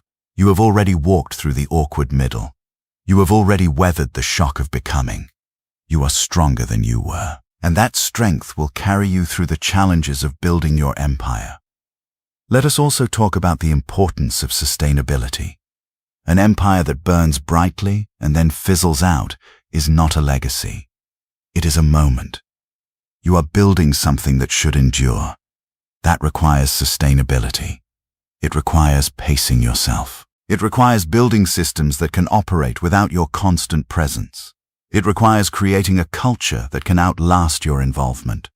This is the difference between a project and a legacy. A project ends when you stop working on it. A legacy continues even when you are gone. So build with sustainability in mind. Create structures that support long-term growth. Train others to carry the work forward. Document your processes and principles. And design your empire to be resilient, not dependent on any one person, including you. Another important consideration is integrity. Your empire is an expression of who you have become. It must reflect your values. It must be built with honesty, with fairness, with compassion. If you compromise your integrity to build faster or bigger, you will undermine the very foundation of your empire. Your transformation was about becoming authentic. Your empire must be authentic too. That means saying no to opportunities that do not align with your values. It means making difficult decisions that prioritize integrity over profit. It means being transparent about your mistakes and learning from them. Integrity is not a constraint. It is a strength. It builds trust. It attracts the right people. It ensures that your empire stands on solid ground. As you build your empire, remember to celebrate your progress. Building is hard work. It can be relentless. It can consume you if you let it. That is why celebration is essential. It reminds you why you are building. It gives you energy to continue. It honors the effort you have already made. Celebration does not have to be elaborate. It can be a quiet moment of gratitude. It can be a shared acknowledgement with your team. It can be a ritual that marks a milestone. The important thing is that you pause, that you acknowledge how far you have come, that you allow yourself to feel the satisfaction of building something real. This is not about complacency. It is about sustenance. Celebration fuels the journey. Another aspect of building your empire is the willingness to evolve. Your empire will not remain static. It will grow and change. It will adapt to new circumstances. It will require new strategies, new skills, new perspectives. Do not resist this evolution. Embrace it. Your empire is a living thing. It will reflect your growth as you continue to grow. That is the beauty of building. It is not a finished product. It is a dynamic process. And as you evolve, your empire will evolve too. This is not a sign of instability. It is a sign of life. The most enduring empires are those that are flexible, adaptive, and open to change. So keep learning, keep growing, keep evolving, and let your empire evolve with you. Let me also address the fear of success. This is a common fear that arises in the building phase. You have worked so hard to become the person you are. You are building something real. And now you are afraid that success will change you, that it will corrupt you, that it will isolate you, that you will lose the person you have become. This fear is understandable, but it is also unfounded. Success does not change who you are. It reveals who you are. If you are grounded in your identity, success will not corrupt you. It will amplify you. If you are committed to your values, success will not isolate you. It will connect you to more people who share those values. If you are secure in your transformation, success will not make you lose yourself. It will give you the opportunity to express yourself more fully. So do not fear success. Welcome it. It is the reward for your hard work. It is the platform for your contribution. It is the evidence that your transformation was real. One of the most powerful ways to build your empire is through service. Your empire is not just for you. It is for others. It is for the people you serve, the problems you solve, the lives you touch. When you build with a spirit of service, your empire becomes more than a monument to your ego. It becomes a vehicle for making a difference. This is the deepest satisfaction of building. Not the wealth, not the status, not the recognition. The knowledge that you have contributed something meaningful, that you have made the world a little better, that you have left a legacy of impact. This is the ultimate expression of your transformation. You have become unrecognizable, and now you are using that transformation to serve others. That is the heart of building your empire. That is the heart of legacy. Before we close this chapter, I want you to do something. I want you to write a mission statement for your empire. Not a long document, a single sentence. Something that captures the essence of what you are building.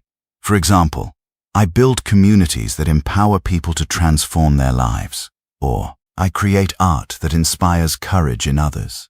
Or, I build businesses that solve problems with integrity. Write your mission statement. Read it out loud. Then, commit it to memory. Let it guide your decisions. Let it shape your actions. Let it be the compass that keeps you on course as you build your empire. That mission statement is the soul of your legacy. It is the reason you became unrecognizable. It is the purpose that gives meaning to your transformation. Hold it close. Build with it. And let it lead you to the legacy you were always meant to leave. Chapter 10. Legacy as a way of life. You have built your empire. You have created something that reflects who you have become. You have made your mark on the world. And now you face the final frontier of transformation, making legacy a way of life. Not a project, not a goal, not a destination. A way of being. A way of moving through the world. A way of living that is so deeply integrated into who you are that you no longer have to think about it. It simply is. This is the phase where transformation becomes permanent, where the new self is no longer new. It is simply you, where the empire is no longer something you are building.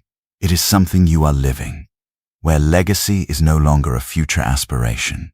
It is a present reality. This is the culmination of everything you have worked for, not a finish line, but a state of being. A state of being that is so aligned, so authentic, so powerful, that it transforms everything it touches.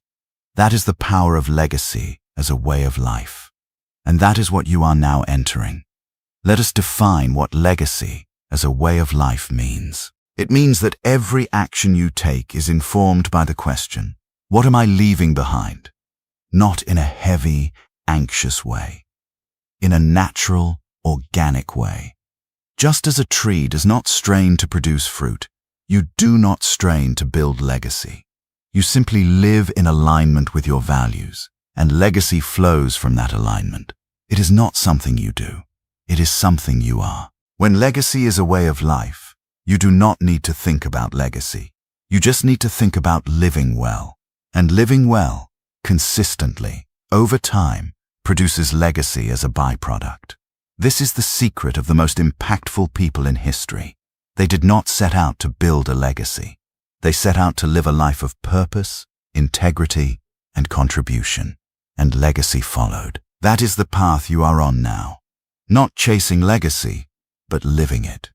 Not building it, but being it. One of the most important aspects of legacy as a way of life is the shift from doing to being. In the early phases of transformation, you were focused on doing. Doing the journal. Doing the actions. Doing the habits. Doing the work. That was necessary. You had to build the new self through deliberate action. But now, the doing has become being. You no longer have to force yourself to act in alignment with your values. You simply are in alignment. Your actions flow naturally from who you are. This is a profound shift. It is the difference between wearing a costume and being the person inside the costume. The costume was necessary for a time. It helped you become who you are. But now the costume is gone. There is only you, and you are enough. Another aspect of legacy as a way of life is the integration of your transformation into every area of your life. You are not a different person at work than you are at home. You are not a different person with friends than you are alone. You are the same person, everywhere, all the time. This integration is the hallmark of authenticity. It means you have nothing to hide, nothing to prove, nothing to defend. You are simply who you are, and who you are is enough. This integration is also the source of your power. When you are not fragmented, your energy is not dissipated. It is focused. It is potent.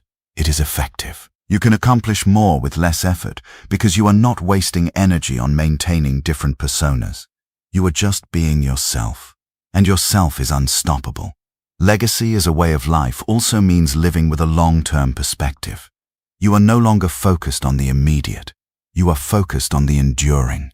Every decision you make is informed by its long-term consequences, not in a paranoid or anxious way, but in a wise and grounded way. You understand that the choices you make today will ripple into the future. You understand that the person you are today is the ancestor of the person you will become. You understand that the life you are living now is the foundation of the legacy you will leave. This long-term perspective does not make you rigid or joyless. It makes you intentional. It makes you purposeful. It makes you wise. And wisdom is the foundation of legacy. Another key element of legacy as a way of life is the ability to let go of outcomes. You have done the work. You have built the empire. You have lived with integrity. And now you must release the need to control what happens next. The legacy you leave will not be exactly what you imagined. It will be shaped by forces beyond your control. It will be interpreted by people you will never meet. It will evolve in ways you cannot predict. That is not a failure. That is the nature of legacy. You are not the master of your legacy. You are the steward of it. You plant the seeds. You water them. You nurture them. And then you let them grow.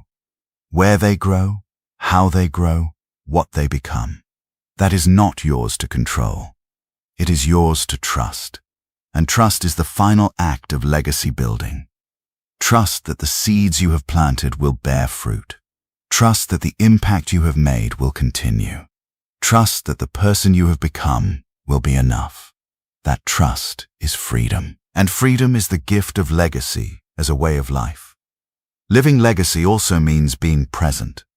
Paradoxically, the more you focus on legacy, the more you must be present. Legacy is not built in the future. It is built in the now. Every moment of presence is a moment of legacy building. When you are fully present with your children, you are building a legacy of love. When you are fully present with your work, you are building a legacy of excellence. When you are fully present with yourself, you are building a legacy of self-awareness. Presence is not a distraction from legacy. It is the essence of legacy. The more present you are, the more impactful you are. The more impactful you are, the more enduring your legacy. So do not sacrifice presence for legacy. Let presence be your legacy. Let every moment be a moment of building. Let every interaction be a contribution. That is the power of legacy as a way of life. Another important aspect of legacy as a way of life is the willingness to be humble. You have become unrecognizable. You have built an empire. You have made an impact. And now you must remember that you are part of something larger than yourself. You are a link in a chain, a thread in a tapestry, a note in a symphony. You did not create yourself. You were shaped by countless forces, your ancestors, your culture, your mentors, your community. Your transformation was not solely your doing. It was a collaboration with the world around you. Recognizing this humility is not a diminishment. It is an expansion. It connects you to something larger than yourself. It grounds you in gratitude. And gratitude is the foundation of a legacy that endures. Gratitude for what you have received. Gratitude for what you have become. Gratitude for the opportunity to give back. That gratitude is the fuel of legacy as a way of life. Legacy as a way of life also means embracing mortality. You will not live forever. Your empire will not last forever. The impact you make will eventually fade. This is not a tragedy. This is the nature of existence. Everything is impermanent. Everything passes. And accepting that impermanence is the key to living fully. When you know that your time is limited, you do not waste it. When you know that your impact will fade, you do not cling to it. You simply live. You live with purpose. You live with presence. You live with love. And you let go of the rest. That is the wisdom of mortality. It is not a reason for despair. It is a reason for urgency. A gentle, loving urgency that says, I have this moment. I will use it well. That is legacy as a way of life. Not fighting mortality, but embracing it. Not clinging to impact, but releasing it. Not building for eternity, but building for now. And trusting that now is enough. Let me give you a practical tool for legacy as a way of life. It is called the Daily Legacy Review. At the end of each day, take 5 minutes to reflect on your actions. Ask yourself, what did I do today that I would be proud to leave behind? Not every day will have a dramatic answer. Some days, the answer will be small. I was kind to a stranger. I did my work with integrity. I listened to someone who needed to be heard. Write down those small acts. Over time, you will see that your life is composed of small acts of legacy. That is the truth of legacy. It is not built in grand gestures. It is built in ordinary moments. The Daily Legacy Review is a way of recognizing those moments.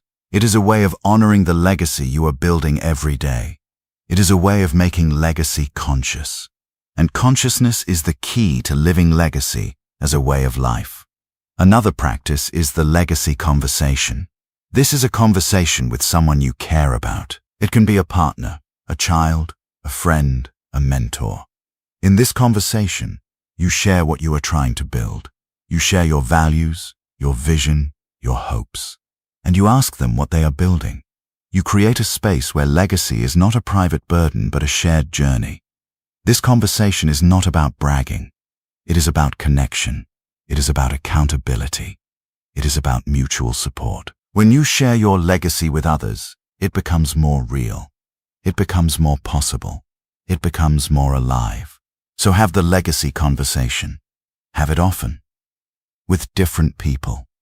Let it be a regular part of your life. That is how legacy becomes a way of life.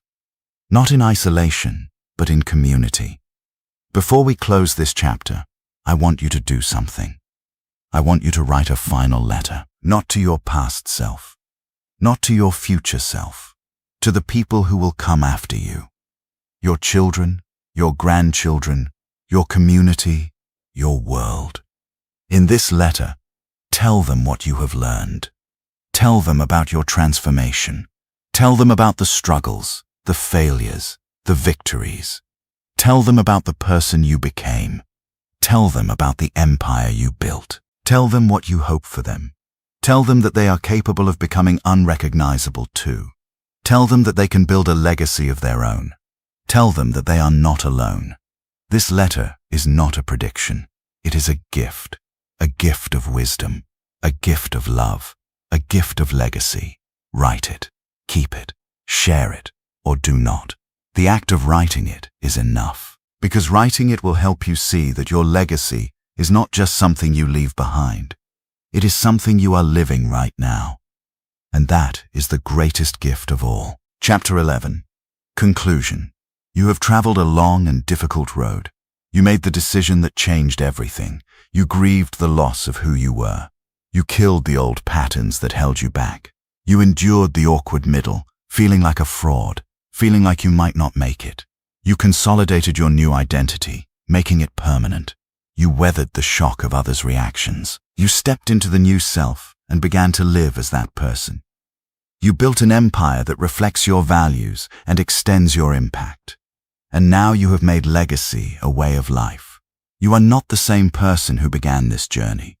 You are unrecognizable, not because you set out to shock anyone, but because you finally set out to become who you were always meant to be. That is the gift of this journey.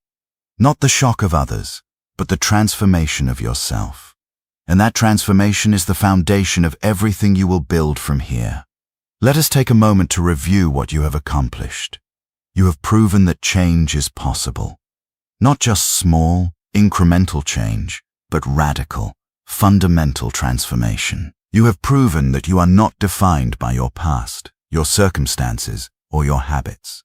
You have proven that you are capable of becoming something entirely new. That proof is not just for you. It is for everyone who will ever doubt their own capacity for change. You are living evidence that transformation is real.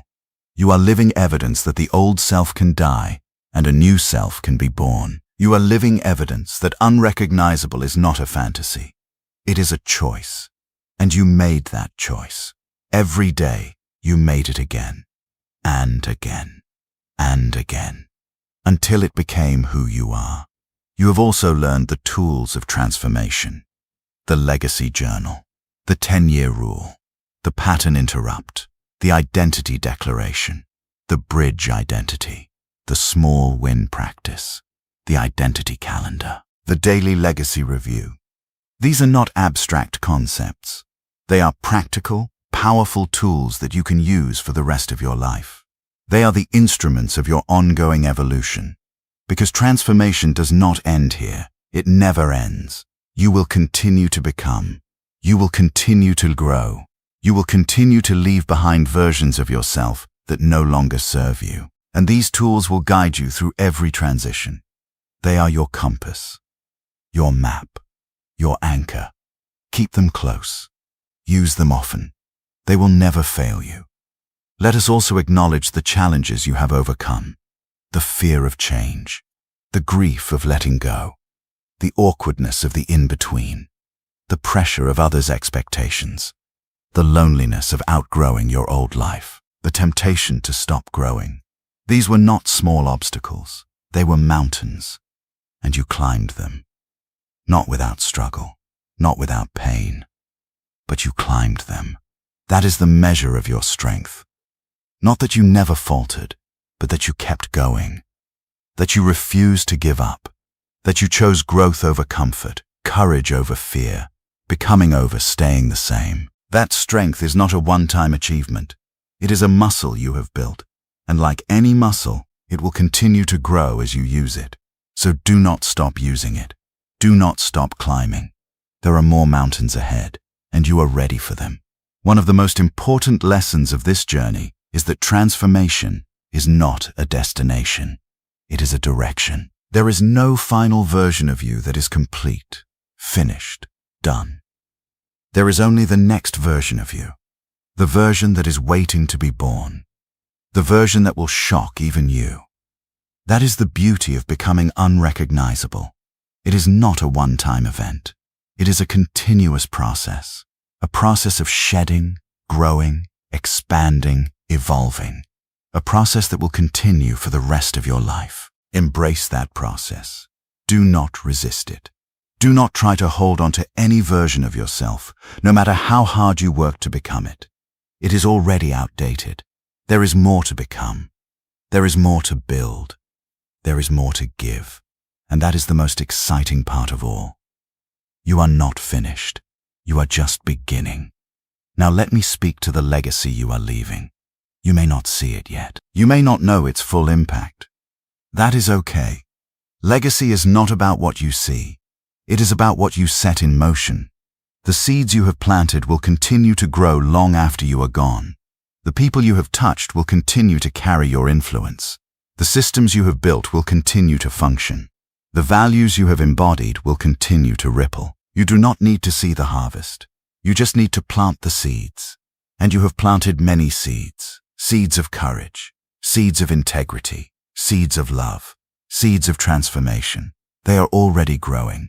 They will continue to grow. That is your legacy. Not a monument, but a movement. Not a memory, but a living force. And that is more than enough. That is everything. Let me also speak to the people who will come after you. They do not know you yet. They may never know your name, but they will feel your impact. They will live in the world you helped shape. They will breathe the air you helped clean. They will walk the paths you helped pave. They will benefit from the systems you helped build. They will be inspired by the example you helped set. They will not know you, but they will be living your legacy. And that is a profound gift. A gift that only you can give. A gift that will outlast you. A gift that will continue to give long after you are gone. That is the power of transformation. Not just to change yourself, but to change the world. Not just to become unrecognizable, but to make the world unrecognizable. A better unrecognizable. A more just unrecognizable. A more loving unrecognizable. That is the legacy you are building. And it is a legacy that will never die. As you close this chapter, I want you to remember a few things. Remember that you are not the person you used to be. That person is gone. They served their purpose. They got you to this point. And now you can let them go. Without guilt, without regret, without looking back. Remember that you are the person you have chosen to become. That person is real. That person is powerful. That person is worthy. Remember that you are still becoming. There is more to grow, more to build, more to give. And remember that you are not alone. There are others on this path. Others who are also becoming unrecognizable. Others who are also building their empires. Others who are also making legacy a way of life. You are part of a community of transformation, a community of growth, a community of legacy. And that community is stronger than any individual. It is a force that cannot be stopped. A force that will continue to shape the world for generations to come. Before I let you go, I want to leave you with a final practice. It is called the Legacy Promise. This is a promise you make to yourself and to the world. A promise that you will continue to become. A promise that you will continue to build.